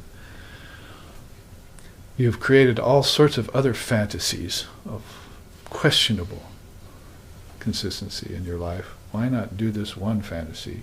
You see, this envisionment that will have the most profound effect on you, and have you crying tears of bhakti and enjoying bliss. See, at least once in your lifetime. Sri Ramakrishna used to say that.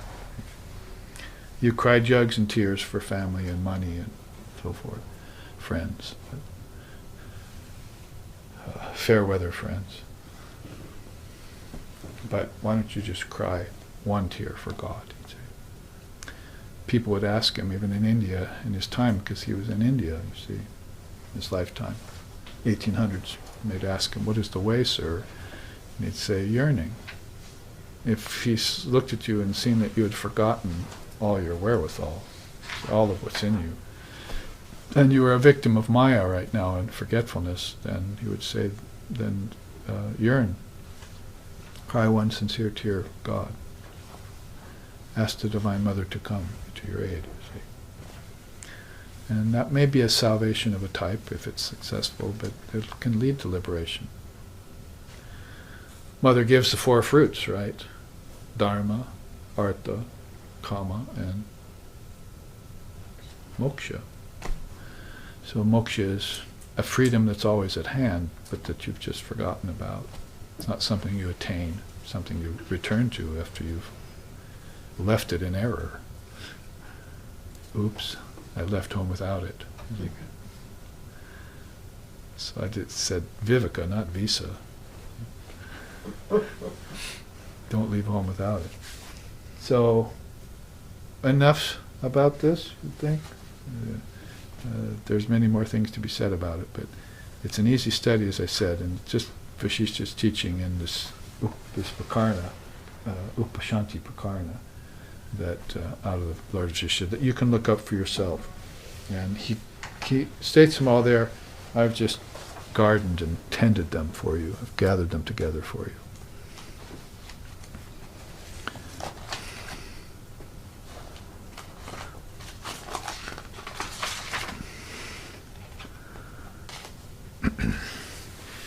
So let's move on to take another sloka. And that sloka would be, those two, 27 and 28, and by the way, one student asked me today, how do you really study a scripture? And I said, there's really three ways. You can do the jump in all at once, and this means you just read it all through once. You don't even stop to consider. You don't even stop to read the commentaries if there are any, which there aren't here, because this is an unpublished Upanishad we're studying. It's not been commented on by Shankara, so it hasn't been put into other languages, like the 10 or 11 major ones, if you count the Svetashvatara. I think he did that. See. So, in that way, then you're going to have to do a reading. Like I say, how do I study the Gita? Just read it once through, and see.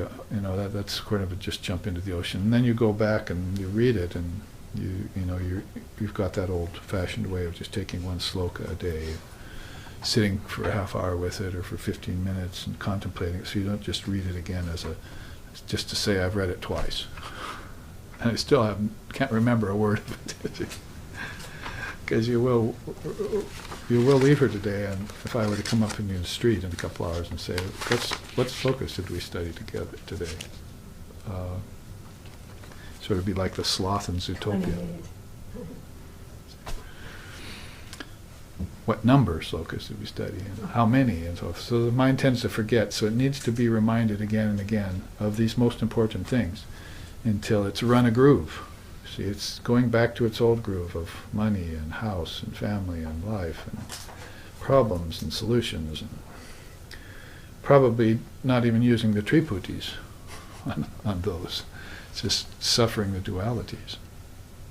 Or maybe getting some peace of mind later in the evening, hopefully dissolving everything in meditation and following through in the morning to meditate. To keep that constancy and that vigil going. See, that's good. That's stabilizing the mind. Wherever consciousness shifts, make sure you stabilize. And use this as the underlying, foundation. The underlying substratum, they call it.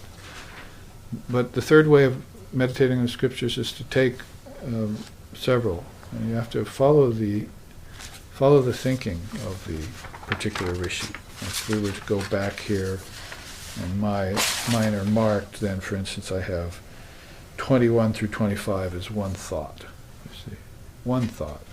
So there are 5 slokas there where he's just staying on one particular instance. And there's a couple slokas here that are just about limiting adjuncts, you see. And I've even got charts that cover several slokas that I can show you. So you can read it like that. You can take 2, 3, 4, 5 at a time and contemplate them as one thought coming from this great mind. So those are like basically 3 ways in which you can contemplate scriptures. And of course you probably want to do that with a teacher, a Dharma teacher. If you do it just on your own, you're bound to miss quite a lot. And even just hearing a teacher talk about them extemporaneously, like I did with Swami Sheshanandaji, is very, very helpful. I did some 10, 11 years of study on my own, then I met Swami Sheshananda, and just hearing him speak, extemporaneously about all these things I'd read in his own way, and his own realization was just a marvel. You see, I was ready to hear that. I was now hearing it from the oracle itself and not just reading it on the page with my own experience of it. But my own experience of it was key, because somebody came up to me just the other day and said, I was watching some Swami speak on some subject, and if I hadn't have gone to your classes for 10 years, I wouldn't have known a thing that what he was saying. But because I'd gone to your classes, I knew everything he was saying. I was like drawn in and interested. See, I was really taken up in it. No attention deficit disorder for me. See, I was all there for the whole time he was speaking. So that's qualification. We've talked about it before. It's important. But it also applies to these scriptures. Really prepare yourself in them, and then just let it flow, because it might be a fourth way of studying them. It's just to sit and, yes, yes. Yes, go on, my child, please. Speak, speak. Don't stop. It's sort of a scriptural love-making, you see. Love romance. It's just on and on it goes. With that said, then, let's take Sloka 29.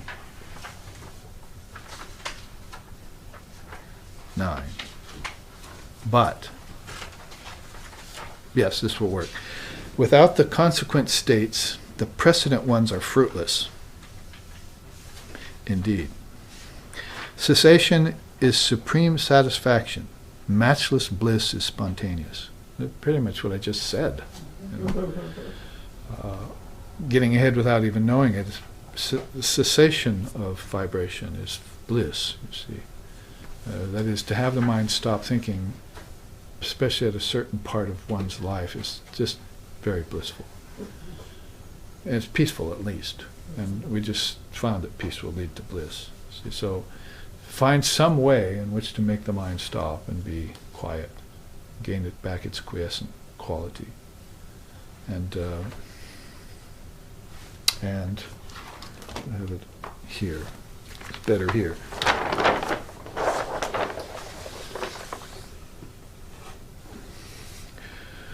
If you were to look at this chart, and we could also make that a fairly quick study, you'd see that the consequent states, without them, the precedent ones are fruitless.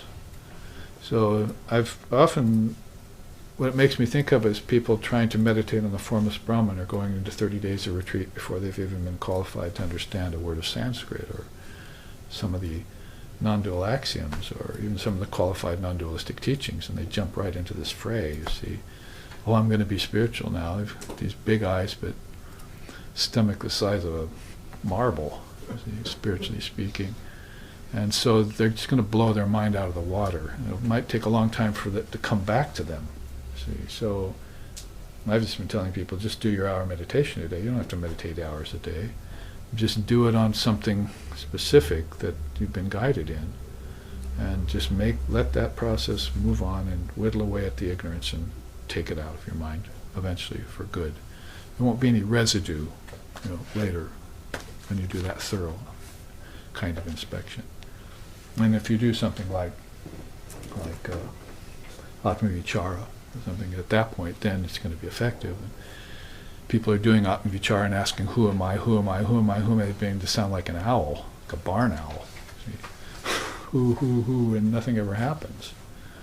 Maybe they even think they've understood something, but they haven't understood even the beginning of themselves yet, what to speak of the non-self. The non-self is always there when you're trying to realize the self, but you want the non-self out of the way, and then the self will stand forth naturally. See, you won't have to make an effort. You have to do this homework, this wheat from the chaff, unreal from the unreal, essential from the non-essential, whatever you want to call it through whoever's words. You have to do that. It's a kind of homework that you do in spiritual life. You think you can get a job without that homework, or you can go to school without that homework, and you're not going to be successful. It's the same in spiritual life. So when I read that, without the consequent states, the precedent ones are fruitless, I thought of about a dozen charts that I had put together that had precedent states and subsequent states. Here's one of them. Now, to make it easy for you, let's just go up the main headings. Starts in tamas, right? Dense darkness. Tundra. And then find the bandha, bondage. And then mrisa, vanity. Then spiritual awakening, chaitanya. Then mumukshutvam, the real desire to be free. That's basically these three gunas based into, kind of pull apart into 5 states of mind. Then, what does tandra mean? Basically, ignorance about vital energy, meaning, selflessness, higher intelligence, the soul. Any or all of the above. Vivekananda says each one must work out his or her own freedom. Just looked at little tiny quotes that I could put in there from Swamiji to let you know about that state. You have to work this out. It's Bhranti or delusion, you see. And it's accompanied by desire on one side and materialism on the other. Basically, when you look at people, they have lokayatika on one side, this materialistic outlook, and then spriha and desire for the objects on the other. And this is this press called darkness, tamas. There can be people who are happy and still be in tamas.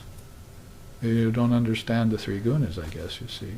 You see someone, you just think tamas is just someone who's depressed and bored, but it's just a happy partying person who's just as tamasic as anyone. They're restless for sure, but the tamas is there too. So that's the problem with tamas, and you have to be able to see the causes, and that's pretty much what they are. Now, in the case of tamorajas, where darkness gets blended with restlessness, frenetic activity we call it, that's bondage, and it relates to sense objects, pleasure, excitement, family, pastimes, feelings, and brooding. So really, maybe if you're in tamas, you really aren't so depressed and brooding. You're just worthless. Brooding happens up here, you see, when you have something to brood about. Brooding is a kind of restlessness of mind, isn't it? It's not no energy. You have some energy to do something with. So it's connected to kamana, pleasure seeking. So you can see how these are very worldly preoccupations, and people are caught in them. And you're not just looking about for a bunch of depressed people or a bunch of happy people. You'll see that these are spread through all walks of worldly life. And they're constantly getting the better of people and constantly running in cycles so that you almost cannot even see them acting in people. Like if they go to sleep at night, they go into slothful sleep of ignorance. You see, it's very dark sleep. They don't know anything. They don't know sleep is. They don't get any rest from their sleep, maybe. They don't come back. They don't go into deep sleep. They only dream. And these dreams are nightmares mixed with fantastic erotic pleasures that are impossible to satisfy. You know, there's this whole overlay of that kind of swamp of mental darkness, you see. Accompanied on either side of pleasure seeking, as on one side is vikshepa, distraction, the other side is sense enjoyment, alpadika, you see. So if you put all these together, you get a pretty good idea of what tamo and rajas are about in the worldly mind. Now go up higher to rajas in its more pure state, call that mrisa. Problem there is pretense, vanity, and like false attainment, assumed status, feigned authority, sense of superiority. You'll find these in these teachers, so-called teachers of the West right now, who are calling themselves the greatest philosophers of the world and so forth. They're taking drugs and things like that that have nothing to do with spirituality whatsoever, and they're totally deluded about it. Oh, we should be having this and that drug for breakfast, you know, because it makes us so-called spiritual. And you don't know what spirituality truly is, that you can't get enlightenment from substances grown in nature. You have to get enlightenment from an illumined soul. from your true nature, not from gross nature. See? Pleasure, easy fix, see, of pretense, see, false sense of superiority. I mean, it's just assumed status. You see, I'm superior than everyone I'm teaching and so forth. The Atman is equal in everyone in quantity and quality. It's just the medium that it's manifesting through that has these blocks, and those blocks, not grunties, need to be removed.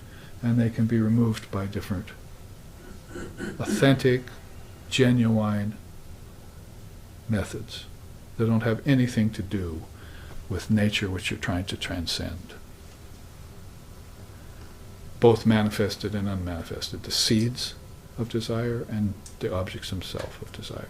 Both will not give you enlightenment. That's why you withdrew from them, see, in the last sloka. If you're following along each sloka and you're realizing the content of each sloka, then this is progressive. See? You've connected it to the last sloka, so, oh yes, this makes sense because that, I accepted that, you see. It's a conclusion you make about the truth of the thing. And it doesn't allow a toehold for anything else. Not even a little toehold. There's the big toehold, you see. Not even a little toenail hold. See? Like climbing El Capitan, you see, for the mountain climber. Well, this is around kapata, deception. The being is deluded. And on one side you have Veda moha, Vedana moha, emotionalism.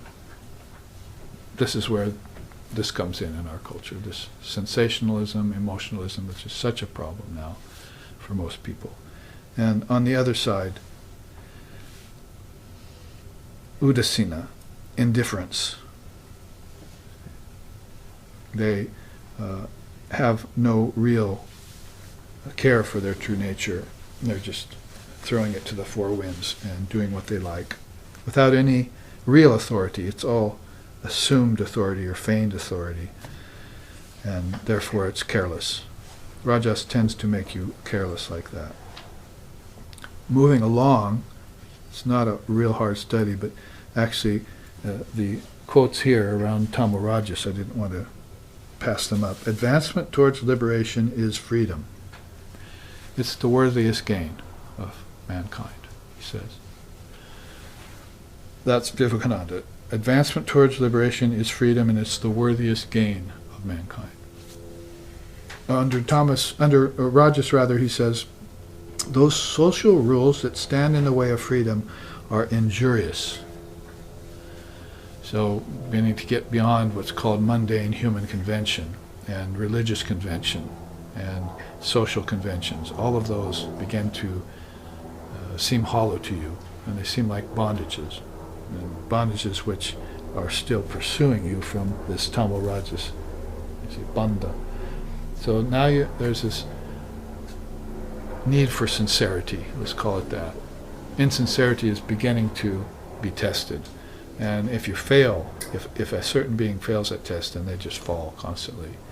And they lead others into darkness. It's the blind leading the blind, as Gandhi said. So if you work through that, and let's just be honest, everyone has pride in them, everyone has sense of superiority in them. It's the ego in you. Somebody wrote me about the ego yesterday, and a long-time practitioner says, I think I finally saw my ego. I really saw it. And it's just all about selfish grasping. It's all about selfish grasping.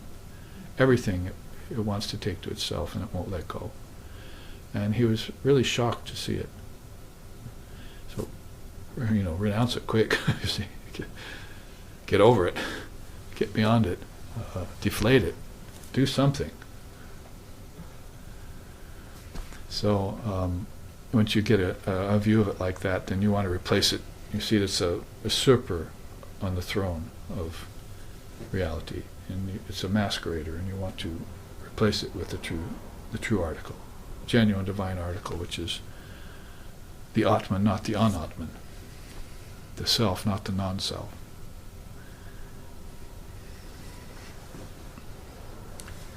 So anything that stands in your way, including these social and conventional rules, you're going to go beyond them. And you're going to go beyond them without harming others. I mean, so it's not like a revolutionary style of... It is revolutionary in its own way, and you are taking your own tact, your own track, but it's not at the expense of others. Unless these others are in your way. Sri used to say about parents, if they're worldly and they're standing in your way of your spiritualization, you have the right to renounce them. However, you should treat them like gods if they are supportive of you.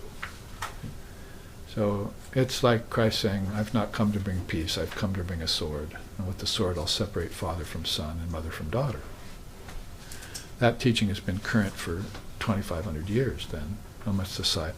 And it's been clear to the seers that this is what you do with family. And no bones, no punches pulled, no compromise. Get thee behind me if you're not going to support the spiritual path. If you are, then come along with me, basically. Or if you're not, I'll come back for you later. Try and convince you later when I get free, but you can't. Not enough room in your own bed for you, and you're asking someone else to lie in it, is how they say it in India. So you're not ready yet to help others, and you're assuming that. This gets back to pretentiousness, feigned authority, feigned power. You haven't qualified yourself yet, so you need to do that. Well, when you get to Rajasattva there, you'll see it's all about consciousness, Chaitanya. Spiritual awakening, that is, to consciousness. And it's glimmerings of insight, intuition, aspiration, willingness to participate in the spiritual path, and a positive attitude about it. You know, like we saw in some people, just extremely positive attitude, like in our founder Lex Dixon. Even when he had cancer at the end of his life, and I was talking to him, he was just so positive. It was like his body was passing, and he was still just, his mind was completely absorbed in these teachings and how to communicate them to you. And so an ability to transcend the body and disease and suffering that was a realized fact. Well, it really has to do with sadhana and self-effort here. This is where that makes you, the Dharma makes you, whereas morality and ethics and other kinds of inferior means will not really help you in your endeavor to get enlightenment. They might clear away a few blocks, but as far as the path to enlightenment goes, you've got it really well marked by the seers. They've attained enlightenment, you follow. They're not talking about other things, you see, about the world, worldly methods and so forth. They're talking about tried and true paths to peace of mind, and peace of mind is purity of mind, and purity of mind is Brahman. And they've attained it by the hundreds and thousands, at least as far as India is concerned, so you need to do the same. Or as my teacher used to put it very simply, follow the tradition. He wouldn't want you to get off the path. You see, follow the tradition until its end is realized. Even Holy Mother used to say, use this mantra, and a person would come back the next day, Indian man, it's not working. Oh my God. No, my son, use it for, use it for months, come back in a year. If it's not working for you by then I'll do something for you. But you need to take this and do it yourself. Mantra could be, it's probably inferred in some of these, probably inferred very much in the bhakti path. You use the mantra. And jnana too. So you've got to know the meaning of the mantra, right? That's wisdom. So the two wings of the bird, again, bhakti and jnana, are working for you. Well, on either side of sadhana, self-effort, is alochana, deep thinking, and upalabdhi, perception. Those are beautiful words in Sanskrit. I like that. Vilochana. Alochana. This is this deep thinking that you engage in. It's not thinking just around, it could be thinking about some of these triputis. If you really thought deeply, some of them wouldn't have that much to offer on a level of really deep thinking, but some of them definitely would. That's why I've listed so many of them there. But that's going to be something that you engage in almost naturally. And you see, so it's sattvic, but it has this rajas behind it that's helping you propel it. So you don't look at the gunas as superior and inferior, or good and bad in that sense. You know, if you're going a little bit too fast, then bring a little tamas in and slow down. Use it to your advantage, see. Tamas can be brakes. But just don't get caught in it. And then finally you have pure sattva itself there at the top. This is all progress towards true freedom. I have another chart here actually, which is the death of ignorance, but we've taken it a few times, the disappearance of ignorance along these two trajectories. We haven't looked at this for a while, so I chose this one instead for this sloka, number 29. So basically you see there, sattva, really about mumukshutvam. If you get to sattva, then you have time. I mean, rajas and tamas makes time slow down in a negative way. You know, it drags. Or it speeds and you spin your wheels faster in it. And you get nowhere faster, as they say. But sattva gives you that time, it gives you that breath, and it gives you this ability to, as he says here, withdraw. So now you have time to consider when you withdraw. So it's all connected together with a mind that is getting clear. That's called prasanna, clarity of mind. One of Sri Ramakrishna's disciples was named that. That is one of his lay disciples. So it's about recognition of oneness, whereas before you were getting glimmerings of insight, right? But this is really about recognition of oneness. Pratyabhigya is the word in Tantra. It's a beautiful word, that you recognize the nature of reality. You maybe haven't realized it yet, but you definitely recognize it. That it's beyond intuition, which is just a glimmering. So you get a kind of a taste of it. But when you actually recognize it and accept it for your own, then you're well along the path. It's very unlikely you're going to fall off the path at that. You'll keep at it. Doggedly. Ruthlessly. I wonder where Ruth is. So, recognition of oneness, discrimination, detachment, willingness to practice. Well, here before you had a kind of willingness too. You were willing to move on, but here you have an actual willingness to do sadhana. And this is going to be the cutting edge. I'd say it's the only way to get into enlightenment is sadhana. Grace, where is it? Who's it coming from? If not your own self. Does it come from on high? No, it comes from within. It's not like a dove descending. It's like your true nature emerging, see, or submerging. So, yes, you can get a grace of a great soul, but how often do you find them in the body? And even when they're in the body, are you in the body at the same time they are? And on top of that, if you're in the body at the same time you are you going to recognize them? See, a great violinist sets up, plays in a train station, you see, puts on shorts and a t-shirt and a cap, that says, I'm a goofball or something.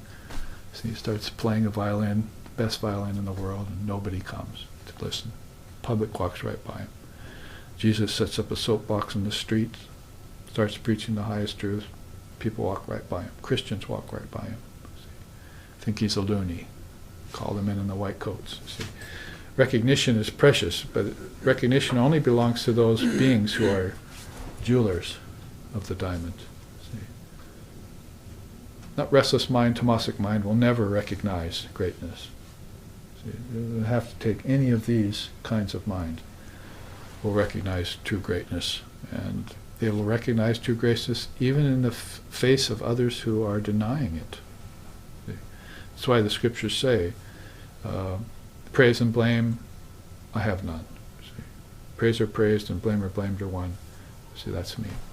I'm not going to balk in my resolve and my resolution to reach enlightenment just because of the opinions of worldly people or scientific intellectuals. I'm going to go recognize that truth of those great beings and those great scriptures and follow them straight through to the goal. That is the supreme goal, the paragatam. So mumukshutum is the true desire to be free, and it involves clarity of mind. One of the most precious things, chit, shuddhi, if you want to call it that, pure mind is just rare. That's all there is to it. And when the seers see it or possess it, then they're complete. See? Whether they're in the body or beyond the body or in any world, from Lord Brahma down to the clump of grass, they're complete and content, and they have the secret. Clear mind is like, if thine eye be single, I shall know the truth kind of mind. So it's accompanied here by things like, on one side, adhigama. Adhigama is attainment that you got from sadhana. And this has been proven to you by your own self-efforts, in other words. It's what they call direct spiritual experience, which we saw in this Triputi back here. Scripture, teacher, direct spiritual experience. And on the other side, by nishkampana, stability, or this kind of stability of mind, you see, steadiness of mind, sthiti pragnasya, Krishna calls it in the Gita. Then you reach this highest status. You see, there you see it, ananda, bliss, unalloyed, uninterrupted bliss of communion with the true self, which is the self in all. Up there, Vivekananda says, well, before we take the final one, let's look at his quotes here under Rajasattva. May you speedily attain to freedom and then help others attain it, he says. This is also a saying of Holy Mother. And then under Sattva he says, there must be freedom of the individual to express his nature. So if you have creative expression for the artist, and you have expression of lower knowledge for scientists and so forth, you also have to have expression as a spiritual aspirant. And for instance, what I'm doing here, expressing myself through the scriptures, using the words of the seers and the truths herein to express as far as I can, as far as words are possible, these truths, which may be abstruse at some point, but must become clear. Clarity of mind, prasana.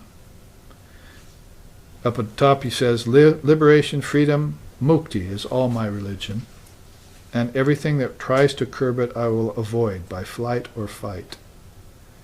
Freedom is the only condition of growth. Take that off and the result is degeneration.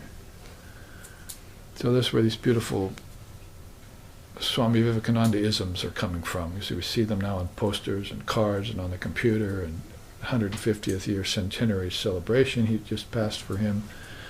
People are finally recognizing him as the original article here in the West, the only saint or seer patron that we have in America is Swami Vivekananda.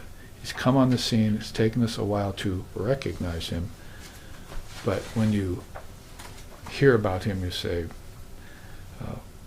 education is a manifestation of knowledge already in the soul.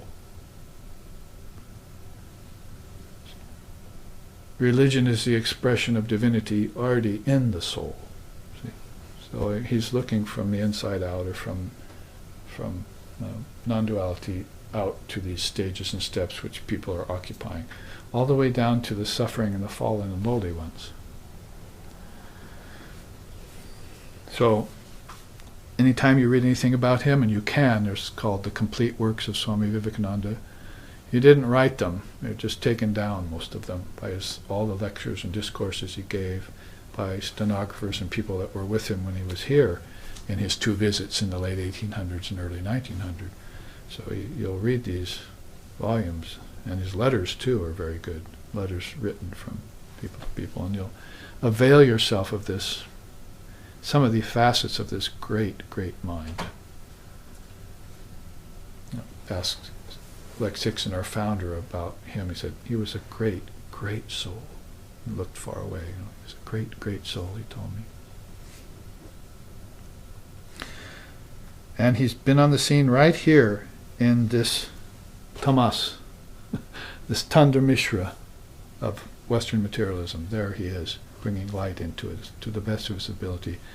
We can help him by opening up our own channels, our own nadis. So that's the chart I wanted to use for Sloka 29. And we still have a little time, very little, but we can entertain Sloka 30 for tomorrow. The express sense of the word taught. Now here's a new thought. He just gave you this beautiful teaching of bliss, peace, withdrawal. He's changing the scenery now on you, spiritually speaking, scripturally speaking. He says the express sense of the word taught has Maya for its adjunct. That taught is the causeless cause of the worlds. It is characterized by omniscience, tinged with transcendence, and is truth ever abiding. Beautifully put. I like that, tinged with transcendence. It's like if you entertain it, your mind will start to float away from this world. You see it? Like getting some beautiful aroma, you see. Makes you think of the kitchen.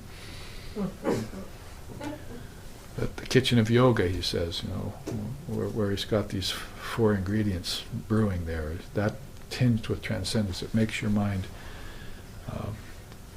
leave, go off its rocker in a good way. And it makes you think of samadhi. And actually that's what, I didn't show this and we went by it, but this other yoga chart we can look at in the remaining 5 minutes, and we'll take that sloka up later. But basically you see here that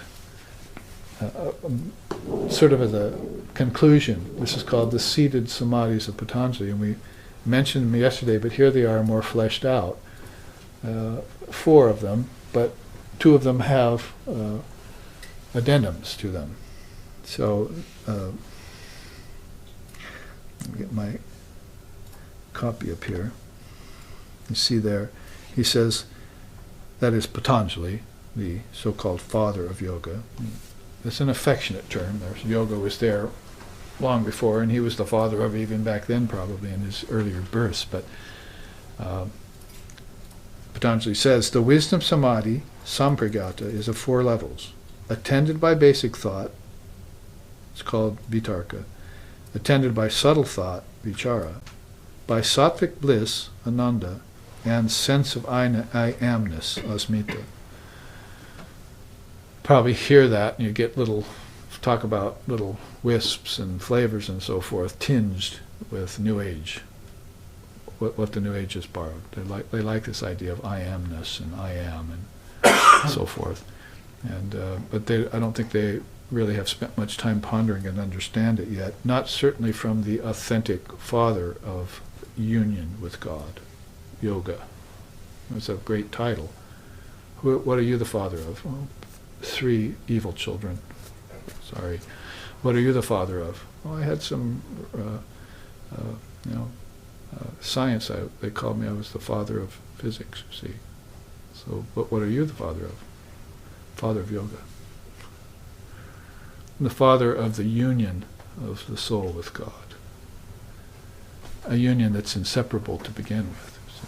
So he puts it so nicely. So he gives you these wisdom samadhis, both with thought and no thought.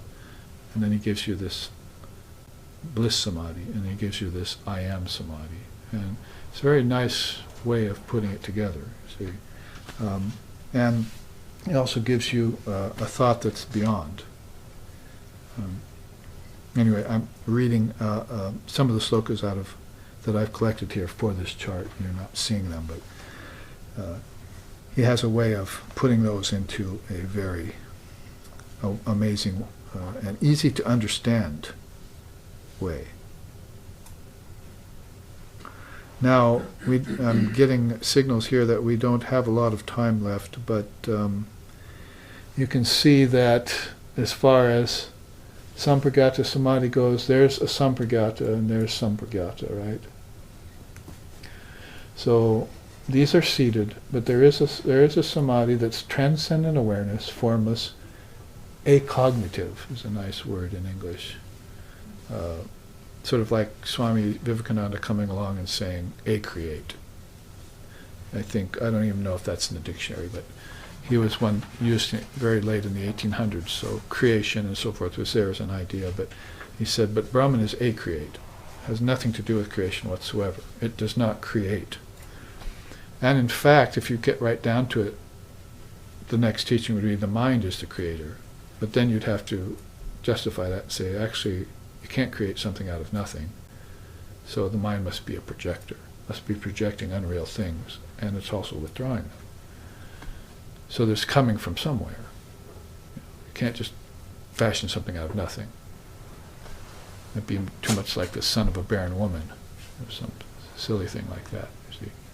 It doesn't make sense. So the mind is fashioning something out of a storehouse of unmanifested seeds, and then it's withdrawing them back to seed form. As Sri Ram put it, the death of all things is the return to the source. The death and destruction of all things is their return to their source. He doesn't even mention life and death in a sense, just puts it right into the truth. See? They come and they go, and there was no birth, there was no death. I mean, you can flesh that out with lots of words, but he puts it so perfectly. The death and destruction of all things is really just their return to their source. So there was no death to begin with. It was just a appearance and a disappearance. Or the Buddhists say rising and falling, rising and falling. This is part of the wisdom samadhis, you see. And when you have them, then you begin to say, whose wisdom is it, you see. And that's pretty blissful wisdom, you see. It's kind of, and I know it's time to stop, but if you have that kind of realization, then maybe you'd sing something like this to end.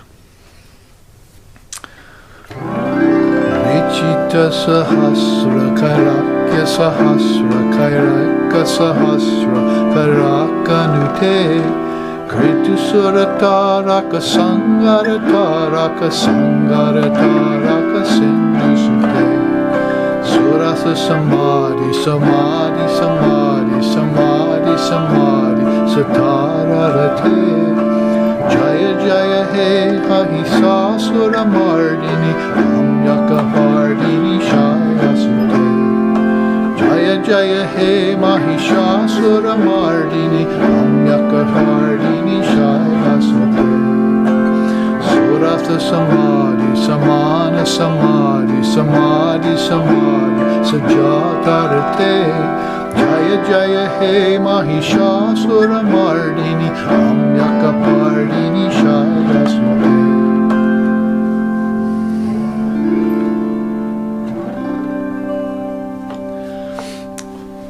Om Bhadram Karnebihi Srinayama Devaha Bhadram Paschema Akshibir Yajatraha Stirai Rangaish Tushtuvam Swastanavir Vishema Devahitam Yadayaho Swasti na Indra Vida Shravaha, Swasti na Hapusha Vishvadevaha, Swasti na Starksho Arishtanemihi, Swasti no Brihaspati Dadatu, Om Shantihi, Shantihi, Shantihi. May we hear with these ears what is good and spiritual, and see with these eyes what is noble and uplifting. And may we, while worshipping the Lord and Mother of the universe with healthy minds and bodies, live a life which is beneficial to ourselves and to all other beings. Om peace, peace, peace. May peace be unto us, and may peace be unto all. Om